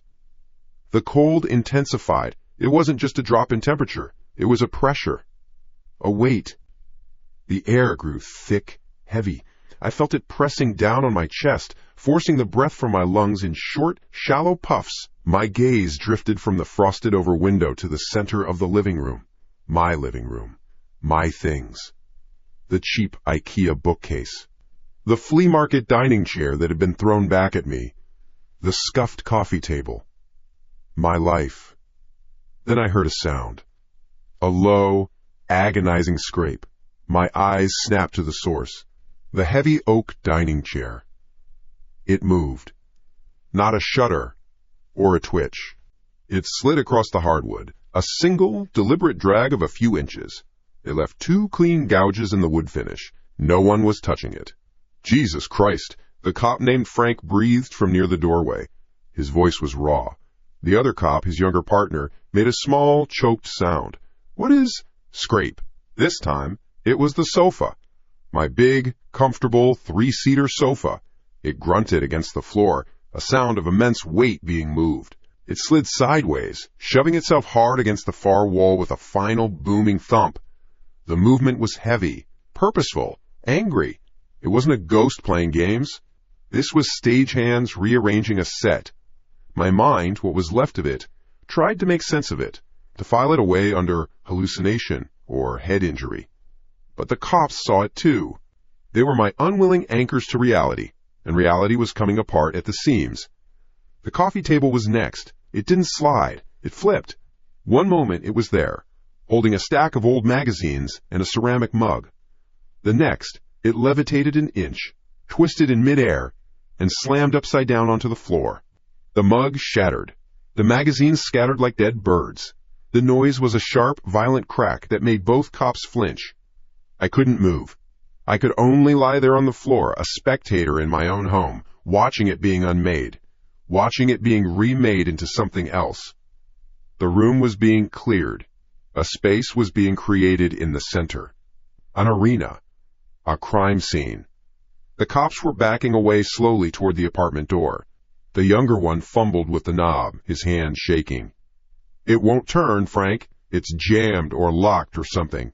Stay calm, Frank ordered, but his voice was tight as a wire. He had his gun out, held in a 2-handed grip, but he didn't know where to point it. What do you shoot? A sofa? The air? Then the voices started. They weren't from a speaker. They were just there, woven into the thick, cold air. A man's voice, low and guttural with anger. A woman's, high and strained with fear. You can't just leave, Megan. It was Todd's voice, but not the soft, whispering narrator from the TV. This was him, raw, unfiltered, the monster behind the mask. The sound of him was everywhere at once. It came from the walls, from the ceiling. Just let me go, Todd, please. It's over. Megan's voice. It was a phantom echo, thin and frail, but filled with a desperate resolve. The cops froze. Their heads snapped around, trying to find the source.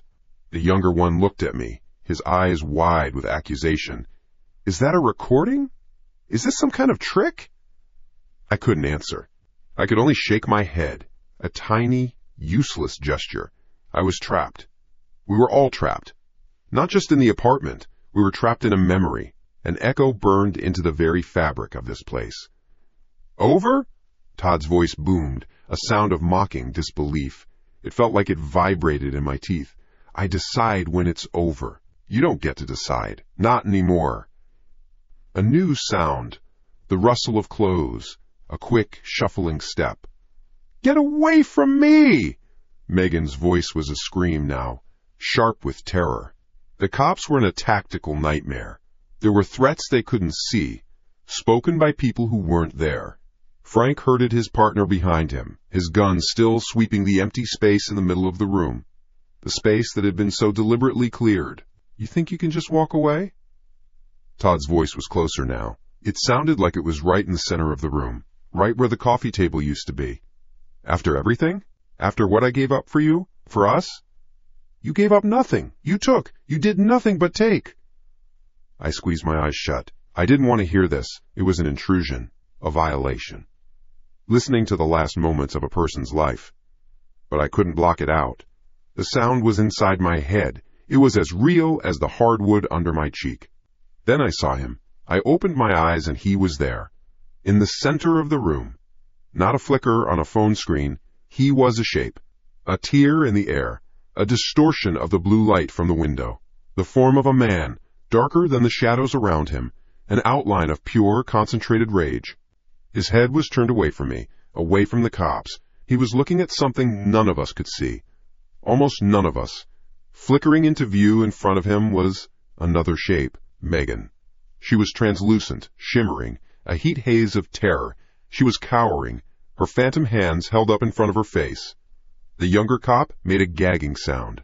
He stumbled back, hitting the wall next to the door. Frank just stood there, his gun arm trembling. He was a statue of useless procedure. Todd's dark shape took a step forward. He raised his hand. And in it, something formed. It wasn't solid. It was an artifact of phantom energy, a knife made of TV static and darkness. It glimmered with a non-light, absorbing the blue glow around it. He wasn't looking at me. He wasn't looking at the cops. He was a performer, and this was his grand finale, replayed for a new audience. He was making us watch. He was making us understand. Megan's ghost let out a silent scream. Her mouth opened wide, but the only sound was the echo of her past self, pleading in the air. "Please, Todd, no." Todd's phantom form seemed to swell, to grow larger with a terrifying power. He was drinking in the fear in the room. Our fear. It was fuel. His voice came out, not as a memory this time, but as a live, thundering roar that shook the very foundations of the building. It was the voice of the god in the machine, screaming through a human throat. "If I can't have you," he bellowed, the sound of physical blow that rattled my skull, "then no one can." He lunged forward. The phantom knife, the blade of static and hate, plunged down. It moved through the shimmering air where Megan's ghostly chest was. I didn't feel a psychic echo. I didn't feel a cold dread. I felt a sharp, blinding pain. It was real. It was physical. A hot, piercing fire that exploded in my chest, right over my heart. A gasp tore from my throat, a sound of pure agony. My back arched off the floor. The world went white for a second. The voices stopped. The ghostly shapes vanished. The crushing pressure in the room eased. The cop, Frank, yelled my name. "Alex! Are you hit? Alex!" I couldn't answer. I was looking down. My hands trembled as I pushed myself up to a sitting position, my ribs screaming from where the chair had hit me. But that was a dull ache. This was new. This was sharp. I looked at my shirt, my plain gray t-shirt. Right over my heart, there was a small, straight tear in the fabric. A perfect, clean rip about an inch long. As I stared, my mouth hanging open, a single dark red drop of blood welled up from the cut. It blossomed on the gray cotton, a tiny, impossible flower. My blood. From a wound that couldn't exist. From a knife that wasn't real. The scar wasn't on the ghost, it was on me. The blood was real. My blood. From a wound that couldn't exist. Made by a knife that wasn't there. My mind fizzled. A circuit breaker tripped. The white noise in my ears from the blow to my head was a welcome blanket. A layer of static between me and the impossible truth. A small, perfect cut. A single drop of crimson. A period at the end of a sentence I couldn't read. Frank, the older cop, was on his knees beside me. His face was pale under the flashing blue and red lights. His hand, the one not holding a gun, reached for me, then hesitated. He didn't know what to touch. He didn't know what was real anymore. "Alex, talk to me. Are you hit? Did he get you?" "No." "He? Who was he asking about? The ghost? The memory?" "Menno." I couldn't form words. I just pointed a trembling finger at the cut on my chest. My own finger looked alien to me. A shaky, disconnected thing. Frank leaned in, his eyes widening. He saw it. He saw the rip in the fabric. He saw the blood. The younger cop was still by the door, breathing in short, sharp gasps like he'd just run a marathon. "It's not possible," he mumbled, to himself, to the universe. "It's not." Then it came. A sound from outside. Solid. Real. Wood on wood. Bam! Bam! Bam! Heavy, insistent knocking on the apartment door. A voice shouted, clear and alive, and not a phantom echo. "Alex! It's the police! Open the door!" Hope is a drug. A powerful, stupid drug. It hit my system like a shot of adrenaline, clearing the fog. Cops. More cops. Real cops. The ones outside the nightmare, not trapped inside it with me. Salvation was banging on my door. "Help!" I rasped, the word tearing at my throat. "Here! I'm here!" I had to get to them. I had to let reality in. My body screamed in protest. My ribs were a cage of fire. The new cut on my chest was a focused, sharp sting. I used the floor, then the leg of the overturned coffee table, to push myself up. The room tilted. For a second, Frank and his partner swam in a sea of blue and red light. I braced my hand against the wall, smearing a streak of sweat and grime on the paint. Each step was a negotiation with gravity. Frank was talking into his radio, his voice low and urgent. "Yeah, it's us. Hold your position. The situation is unstable." Unstable. That was one word for it. I shuffled toward the door, a prisoner making a break for the wall. The door was my only thought. Get to the door. Open the door. Let the outside world in to burn this madness away. My hand reached for the deadbolt. My fingers, slick with sweat, closed around the cold metal knob, and then the voice whispered. It wasn't in the room this time. It wasn't an echo from the walls. It was inside my skull, a cold, intimate thought that didn't belong to me. Don't. The voice was Todd's. Not the booming, raging monster from the memory play. This was a different Todd. Quiet, possessive, sane. That was the most terrifying part. It sounded sane. Don't let them in, Alex. They'll get between us. My blood ran cold. Colder than the phantom chill in the room. This was an invasion of a different kind. He wasn't just in my apartment. He was in my head. My fingers froze on the lock. Wait. The younger cop. He had tried the door from the outside. It won't turn, Frank. It's jammed or locked or something. That's what he'd shouted. A door so jammed a cop couldn't get through it. A door locked by a power beyond keys and muscle. My hand trembled. I turned the deadbolt. Click. It moved without any resistance, smooth as silk. The knob turned easily in my palm. The lock, which had held 2 police officers at bay, now yielded to my touch like it was brand new. It wasn't jammed. It was never jammed. It was waiting. It was a trap. The knocking wasn't a rescue. It was bait. My heart hammered against my ribs. What do I do? Behind me was a ghost that could stab me with memories. In front of me was a door that was part of its game. I had no good choices. Only fast ones and slow ones. I chose fast. I pulled the door open. The hallway light was a shock, a harsh fluorescent yellow that made me squint. It was so normal. So aggressively, beautifully normal.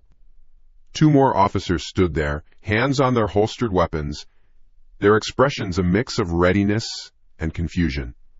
They were real, solid. Their vests had the letters PD stenciled on them. They were my anchor. "Jesus, what happened to you?" one of them asked, his eyes fixing on my face, then the growing red spot on my shirt. Frank and his partner were moving out from behind me, creating a perimeter. Frank took charge. Scene is not secure. Occupant is distressed. The 2 new cops looked past me, into my living room. I saw the understanding in their faces shift. They saw the overturned sofa, the shattered mug, the chair with the gouges in the floor. They weren't looking at a victim anymore. They were looking at a mess, a suspect. "Sir," the first new cop said, his voice dropping into a formal, cautious tone, "what happened here tonight?" My mouth opened, but a flood of insane words tried to come out at once. "The ghost," I started, my voice a broken croak. "Todd. He was here. He killed her. He stabbed me. He's still here." I pointed a shaky finger into the dark space where the sofa used to be. "He's right there." The 4 of them exchanged a look, a flicker of an eye, a tightening of the jaw. It was a look I knew. It was the look people give a crazy person, the look that separates us from you. They saw a man, bleeding, in a wrecked apartment, babbling about ghosts. Their training manuals had a chapter for this. It involved handcuffs and a psychological evaluation. "Okay, Alex," Frank said, stepping forward, his hands held up in a placating gesture. He was talking to me like I was a wild animal he didn't want to spook. "Just take it easy. We're here to help. Just tell us what happened. Was there a fight?" "No, yes, not with me," I was shouting now. I couldn't stop myself. "It was him, the ghost. He moved the furniture. He made me watch." My words hung in the brutally normal air of the hallway. They sounded thin, feeble, insane. The younger cop, Frank's partner, took a tentative step into the room, his eyes scanning the floor. He saw something near the entrance to the kitchen. "Frank," he said, his voice low. "Look." We all looked. Lying on the hardwood floor, glinting under the lights from the hall, was the big butcher knife from my kitchen block. I'd thrown it there earlier, in a pathetic attempt to arm myself. Now it just looked like evidence. Frank's eyes met mine. The last bit of sympathy in them died. I saw the gears turning in his head. The story was writing itself.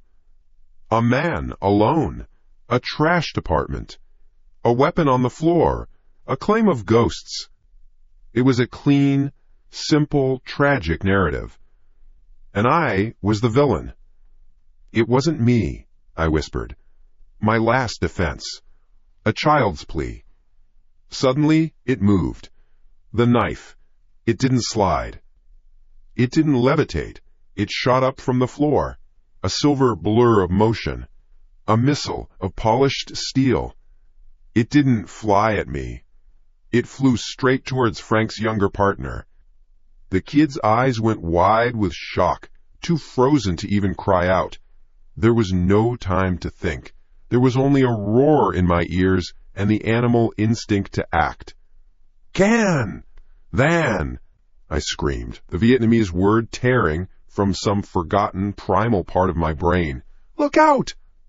I lunged, not at him but for him. My shoulder slammed into his chest, pushing him off balance. We stumbled backward together, a clumsy tangle of limbs. The air next to my head hissed. A hot, searing line of fire carved its way across my forearm, a pain so sharp and clean it felt electric. Thunk! The sound was brutally final, a solid, woody impact. I fell to my knees, taking the young cop down with me. He grunted as we hit the floor. My arm was screaming. I looked up. The butcher knife was buried in the wall. an inch deep in the drywall, right where the cop's head had been moments before. It quivered from the force of the impact. Silence, a split second of it. Then chaos. "Gun!" someone screamed. The sound of two safeties clicking off was louder than a bomb. I looked up from the floor. The world was framed by the barrels of two Glocks. Frank and the other cop from the hallway were in tactical stances, their weapons leveled, unwavering, and they were pointed directly at my face. "Get down! On the fucking ground!" Frank's voice was raw, guttural bark. All procedure, no more person. "Hands where I can see them! Now!" The young cop scrambled away from me, his face a mask of white-hot terror and betrayal. He thought I'd pushed him into the path of the knife. Or he thought I'd thrown it and lunged at him at the same time. It didn't matter. The result was the same. My mind finally caught up. I lunged at the cop. A knife flew. Now there's a new cut on my arm. The logic was simple. Devastating. Inescapable. I was the assailant. They were the victims. I slowly raised my hands. The fire in my arm a dull throb compared to the ice flooding my veins. I was trapped. Not by walls or a ghost, but by their reality. A reality where men went crazy and threw knives, not where vengeful spirits did. My eyes, wide with a terror they would misread as guilt, darted from the guns to the knife in the wall, and then into the deepest, darkest corner of my living room. The spot beyond the overturned sofa where the shadows were thickest. A flicker, a distortion in the air, like heat rising from pavement. An outline began to form. A shape of a man, made of darkness and cold rage. It was Todd. He wasn't performing anymore. He was just watching. And as my eyes met his phantom ones, a smile spread across his face. It was not a smile of anger or madness. It was a smile of pure, calculated satisfaction. The look of a chess master who has just said, "Checkmate." He had done it. He hadn't just come to kill me. That was too simple. He had come to destroy me. To take my life and twist it into a shape of his own making. In the eyes of the world, in the eyes of the law, I was no longer the victim. I was the monster. 2 guns. My face. The world ended there. The air was thick with the smell of gunpowder that hadn't been fired. The promise of it. Frank's face was stone. The man who had tried to help me was gone, replaced by a procedure, a set of rules for dealing with a violent, crazy person. That person was me. "On the ground," he roared again. The words hit me like rocks. My body wouldn't move. My brain was a dead circuit. I stared past the guns, into the corner where Todd's smiling, triumphant form was made of shadow and hate. He had won. He had rewritten my reality. I said, "On the fucking ground!" A boot kicked the back of my knee. My leg buckled. Pain shot up to my hip. I crashed onto the hardwood, my chin smacking the floor hard enough to make my teeth ring. The young cop I'd saved, his face a white mask, was the one who did it. There was no gratitude in his eyes, only terror, and he was terrified of me. "Hands behind your back. Interlace your fingers." The orders were clean, sharp, devoid of emotion. I was no longer a person. I was a problem to be contained. I did as I was told. My arm screamed. The new slice from the knife felt like it was splitting open. Cold steel snapped around my wrists. Click! Click! The sound of the handcuffs locking was the final nail. "It wasn't me," I mumbled, my cheek pressed against the dusty floor. The words were weak, useless. "You saw it. The knife. It flew." "Shut up," the young cop hissed, his knee pressing down hard between my shoulder blades.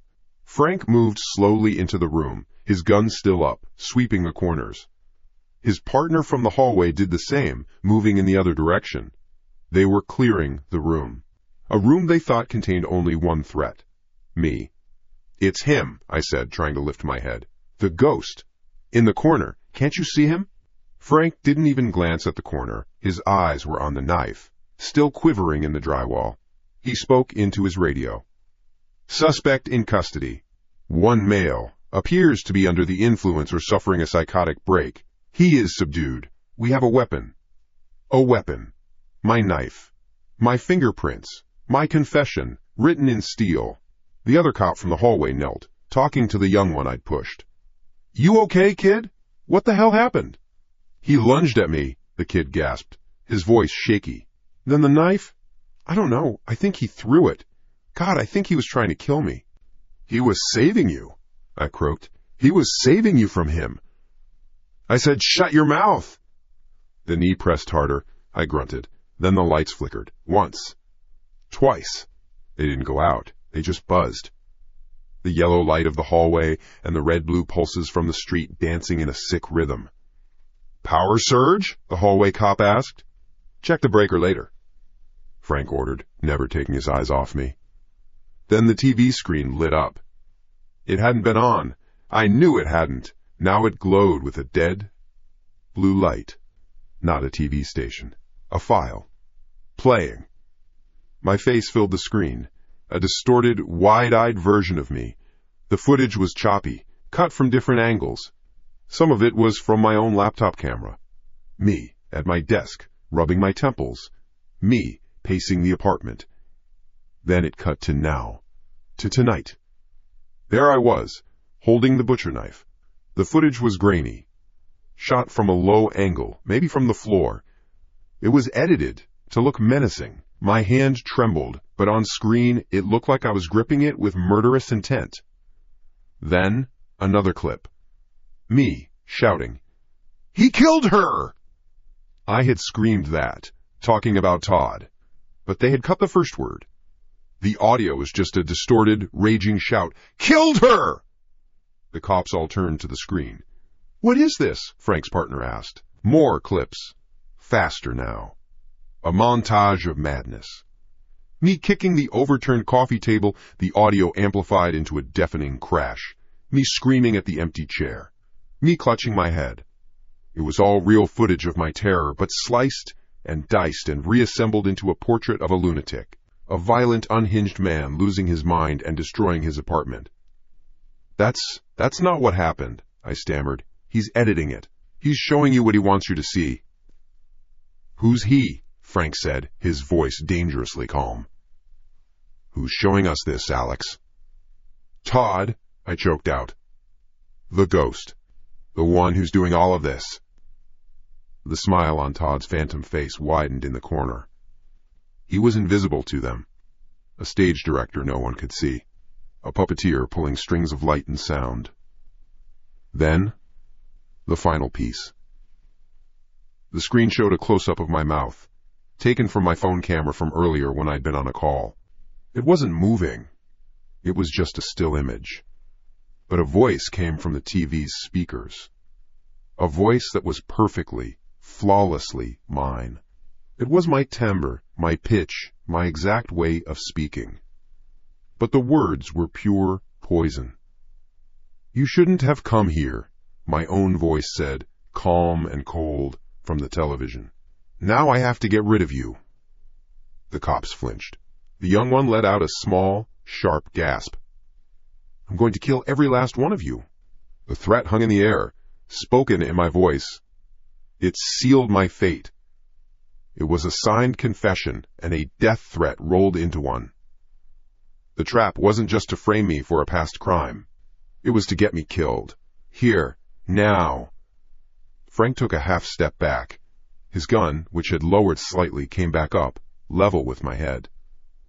Don't move, he commanded. His voice had lost its authority. It was tight with fear. I had no good moves left. I was cuffed on the floor. My defense was a ghost story. My prosecutor was a ghost. My executioners were 4 terrified cops who now believed I was a suicidal killer. Checkmate. I closed my eyes, waiting for the blast. But then a new coldness filled the room. It wasn't Todd's rage. It was different. A coldness born of sorrow, of endless grief.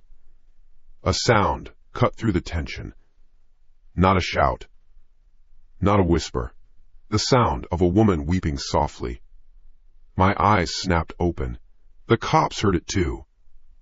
Who's that? One of them snapped, swiveling his head. Is there someone else in here? A shape was forming. Right in front of me. Between my face on the floor and the barrels of their guns. It was wispy at first, like smoke. A glitch in reality. Slowly, it solidified. It was her. Mai. She looked just as she had in the memory play, her clothes torn, her form flickering, unstable. But this time, she wasn't screaming. She was looking right at me. Her eyes were dark, empty pools, but from those empty sockets, black tears trickled down her translucent cheeks. She saw me, pinned, helpless, framed. Her mouth opened. A voice, thin and full of static like a radio signal from a million miles away, pierced my mind. Just like me. The realization was a punch to the gut. The memory play wasn't just about her murder. It was about how he got away with it. He must have framed her, made her look unstable, crazy, driven her to it. He wasn't just a murderer. He was a master of destroying people from the inside out. Todd's confident smile in the corner vanished. He took a step forward, his dark form solidifying, his rage palpable. "Get out of my way, you bitch!" he hissed, a sound like scraping metal. But Mai didn't look at him. She only looked at me. A shared understanding passed between us. The fellowship of the damned. Then she turned. She didn't float. She didn't glide. She launched herself at Todd's form with a silent, desperate scream. The two ghosts collided. The impact wasn't sound. It was everything else. A wave of force blasted out from the corner. The lights in the apartment didn't just flicker. They exploded in a shower of sparks. The TV screen screamed, a high-pitched whine that drilled into our skulls before the glass imploded inward with a loud pop. My laptop, sitting on the end table, shot a plume of black smoke from its keyboard. Phones on the cop's belts shrieked and died. It was a hurricane of raw electromagnetic energy. The air itself crackled, smelling of ozone and burning plastic. Dust and paper swirled in a vortex in the corner of the room. The cops yelled in shock and confusion, shielding their eyes from the strobing, chaotic light show of the two warring spirits. In the heart of the storm, I could see them, two figures locked in a furious, silent struggle. Flashes of light illuminated their battle. Mai, a frantic specter of grief, clawing and tearing at Todd, a roaring silhouette of pure darkness. The whole apartment shuddered. The young cop lost his balance and fell away from me. The pressure on my back was gone. The chaos lasted only a few seconds, but it felt like an eternity. Then, as suddenly as it began, it stopped. The swirling vortex collapsed. The final light bulb popped, plunging the room into near total darkness, lit only by the flashing red and blue from the street below. An afterimage of the fight was burned onto my retinas. The room was deathly quiet, except for the heavy breathing of the cops and the faint crackle of dying electronics. And one other sound. Small, metallic, right at my wrists. Click. I felt it more than I heard it. A release of pressure. A loosening. I twisted my hands. The handcuffs were open. They fell away, clattering softly onto the floor. I was free. Uncuffed, in a dark room full of wreckage, smelling of smoke, with 4 cops who were now armed, blind, and certain there was a killer in their midst. I looked at my hands, then at the terrified shape of a policeman trying to get his flashlight to work. The trap had broken, and I was standing in the middle of a new one. The world was black, red, and blue. Strobing flashes painted the wreckage in terrifying snapshots. My cheek was pressed to the floorboards, the grime a gritty reality against my skin. The silence was louder than the explosion that came before it. It was a dead silence, filled with the smell of ozone and cooked plastic. Click. The sound was tiny, unimportant, a piece of metal settling. I wouldn't have noticed if I hadn't felt it. A release, a sudden lightness at my wrists. I flexed my fingers, then twisted my hands. The steel rings of the handcuffs slid apart and fell to the floor with a soft metallic clatter. Free. My brain couldn't process it. I was uncuffed, in the dark, surrounded by men with guns who thought I was a psychotic killer. Their shapes were just twitching silhouettes against the pulsing lights from the street. One of them was on his knees, slapping the side of his dead flashlight. Another was coughing, his curses low and ragged. "What the hell was that?" a voice rasped. It was Frank's partner. "EMP blast? Jesus Christ!" "Everybody sound off," Frank barked, his voice tight. He was on his feet, a dark tower of authority. But his gun was pointed nowhere, sweeping the darkness. This was my chance. A single, perfect, suicidal window. Run! Get out! But where? Out the door and they shoot me in the back. Stay here and they get their lights on and shoot me in the face. My options had a common theme. Then I saw it. In the far corner, where the psychic storm had been born, two glimmers of light, faint as dying embers. They weren't separate anymore. They were swirling together, a slow, lazy vortex of misery and rage. Mai's grief-stricken form was being consumed, drawn into the pitch-black heart of Todd's shadow. A hideous union. He wasn't just destroying her, he was absorbing her, feeding on her pain to become something stronger. No, the word wasn't spoken, it was a spike of ice in my gut. He was reforming. It was happening all over again, but worse. A fragment of the memory play sliced through my panic. The final scene. Not the murder, the aftermath. An article clipping shown in a flash. Tragic fire in apartment complex. Faulty wiring, blamed. He hadn't been caught. He had burned the evidence. He had used a very real, very physical force to cover his supernatural tracks. Electrocution. Fire. He used fire. My legs moved before my brain gave the order. I shot up from the floor, a blur of motion in the strobing darkness. "He's up! He's moving!" the young cop yelled, his voice cracking with fear. "Freeze, police!" Frank roared. I ignored them. I was a man with a destination. I stumbled over the overturned coffee table, my shin colliding with the edge in a bloom of pain I didn't have time for. The room was a minefield of shattered glass and dead electronics. I scrambled past the imploded television, its screen a gaping black mouth. My target was the galley kitchen, a dark slit at the side of the living room. That's when his voice came. Not from the corner, not from the TV, it was inside my head. A soundless shout that vibrated behind my eyeballs.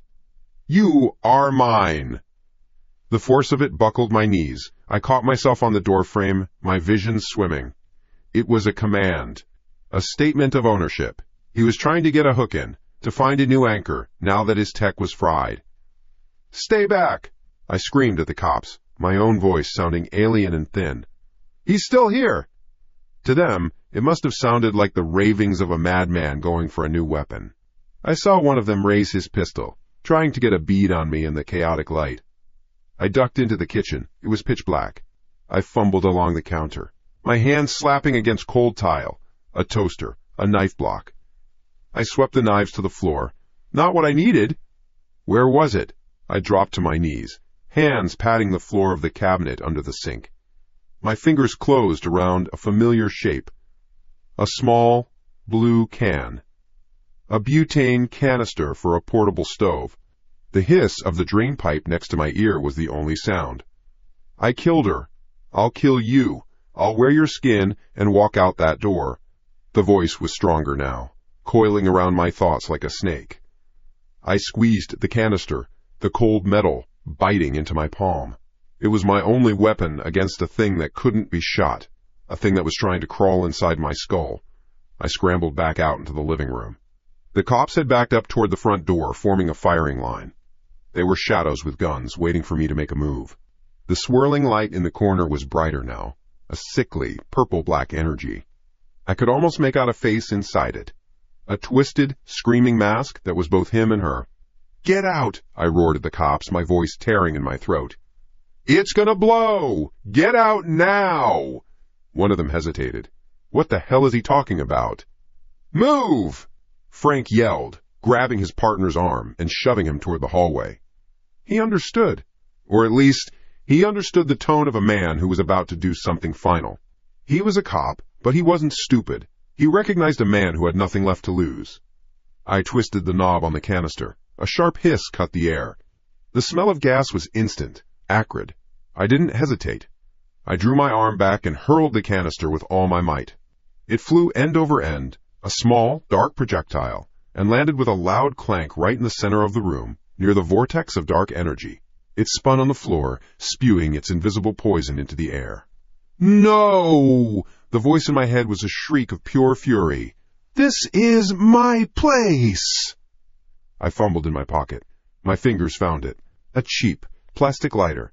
My thumb found the wheel. It was slippery with sweat. My hand was shaking so badly I could barely hold it. Come on! Come on! Click! Nothing! Click! Nothing. The cops were gone from the doorway. I was alone with it. The hissing was getting louder. The air was thick with it. Click! Whoosh! A tiny flame bloomed in the darkness, no bigger than my thumb. It was brave. It was stupid. It was everything I had left. In its flickering orange glow, the world came into focus for one perfect, horrifying second. The thing in the corner was no longer a vortex. It was a shape. A single solidifying figure, its form made of screaming static and shadow. And its face was a nightmare. The left side was Todd, his features twisted in a snarl of incandescent rage. The right side was Mai, her eye a black pit, her mouth open in a permanent, silent cry of despair. Two souls fused into one abomination of hate and agony. It looked right at me. Two sets of eyes, one burning with fury, one drowning in sorrow, both focused on the tiny flame in my hand. They knew what was coming. I saw it raise a shadowy hand. I didn't wait. I threw the lighter. It tumbled through the air, a tiny, falling star. It hit the floor, bounced once, and then the world ended in a roar of white fire. There was no sound, only pressure.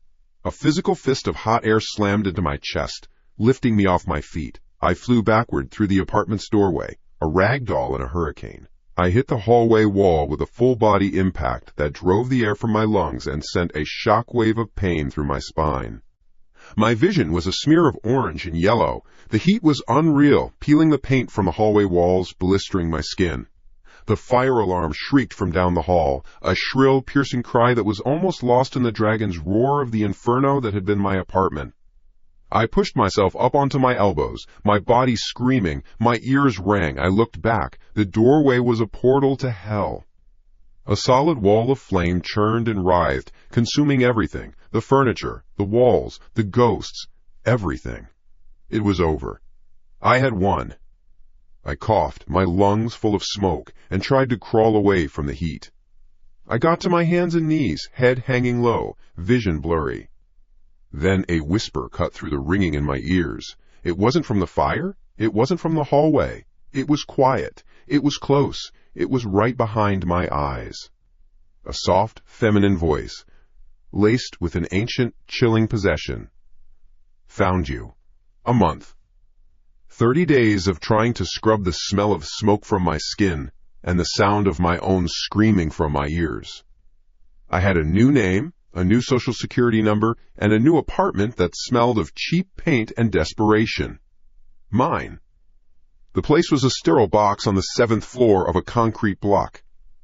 One room, a kitchenette, and a bathroom. The walls were white. The floor was a pale, fake wood laminate.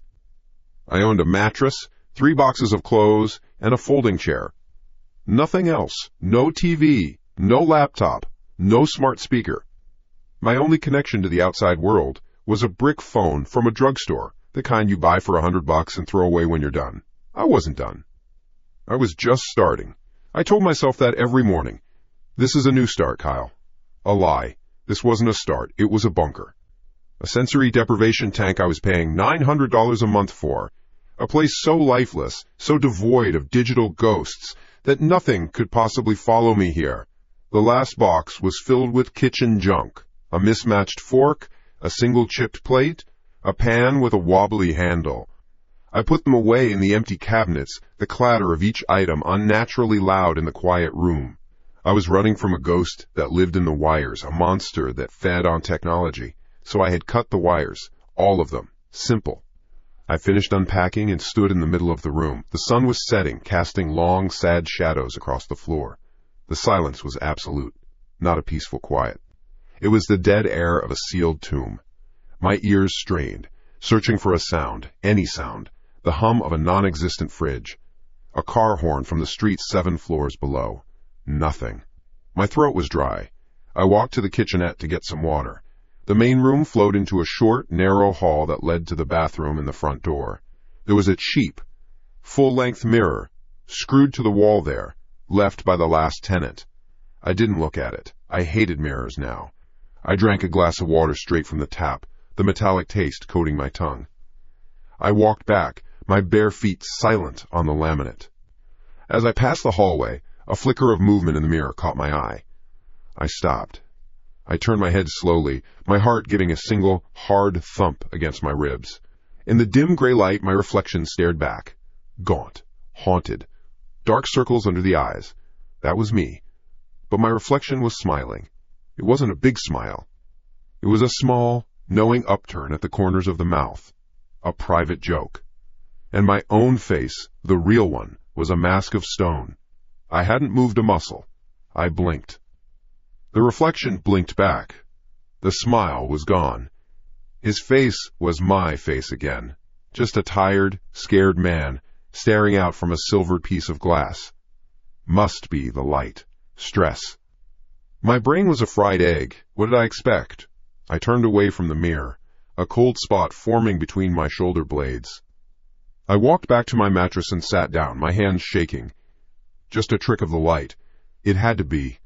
That night, sleep was a foreign country I couldn't get a visa for.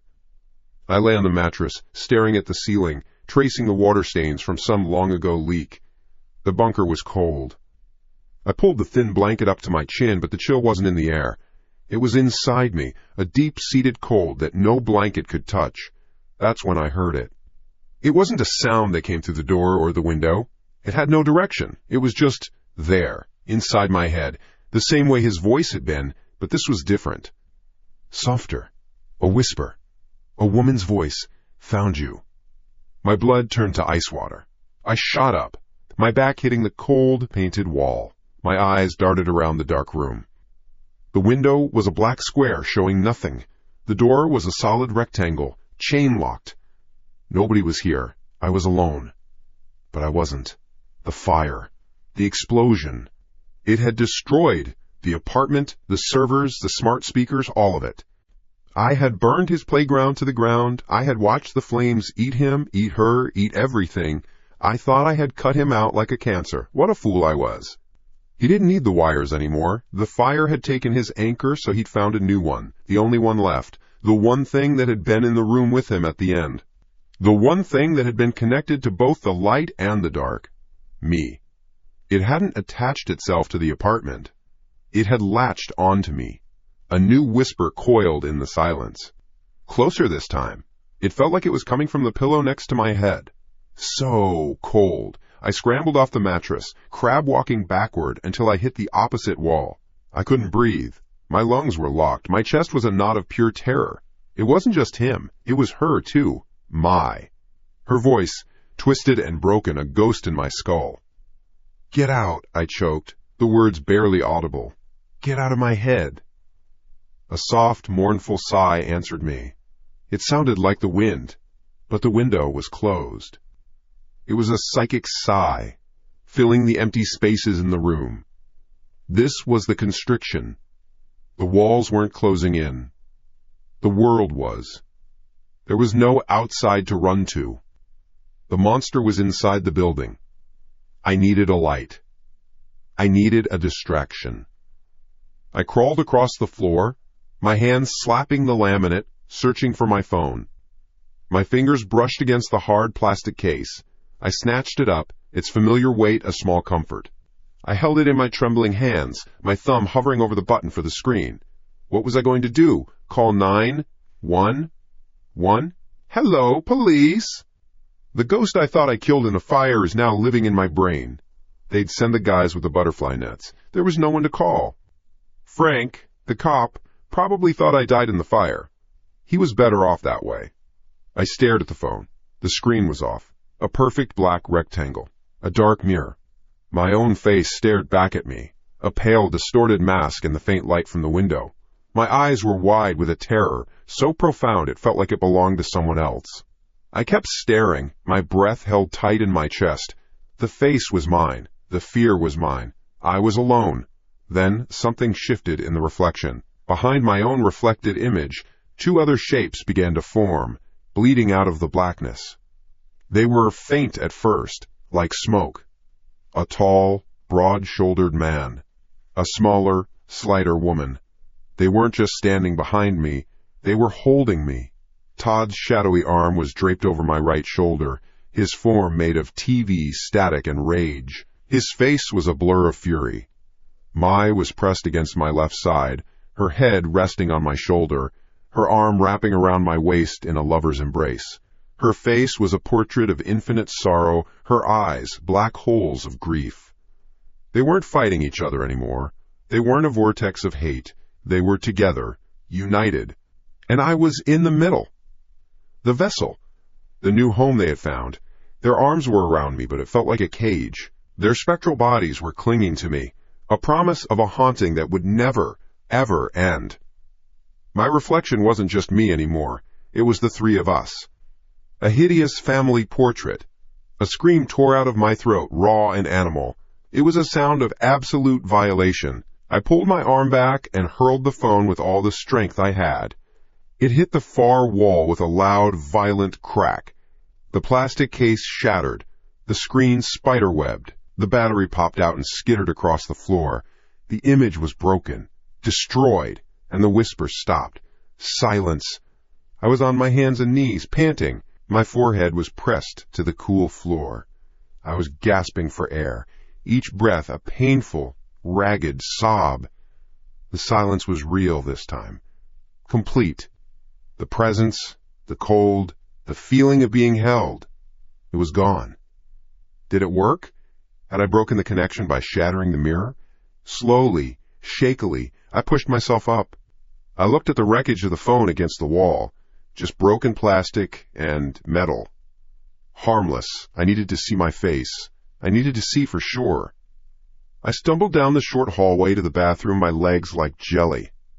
My hand found the light switch. I flicked it on. The room flooded with harsh, white light. I flinched, my eyes stinging. I stood in front of the sink, gripping its edges, my knuckles white. I lifted my head and forced myself to look in the medicine cabinet mirror. It was just me, pale, sweating, eyes red-rimmed and wild, but alone. There were no shadows clinging to me, no ghosts at my shoulder, just my own pathetic, terrified face. A wave of relief so massive it almost buckled my knees washed over me. It was over, maybe for good this time. Maybe it needed that reflective surface. Maybe I was free. I took a deep breath, the first one that felt like it reached the bottom of my lungs. I looked at the man in the mirror. He looked back at me. I watched him, waiting. Nothing. He just stared. I let out a shaky laugh. "It's over," I whispered, and then my reflection winked at me. A slow, deliberate closing and opening of its left eye. My laughter died in my throat. My blood ran cold. I stood frozen, my mind refusing to process what I had just seen. The man in the mirror, the thing wearing my face, slowly raised its right hand. It brought its index finger up to its lips. "Shh,"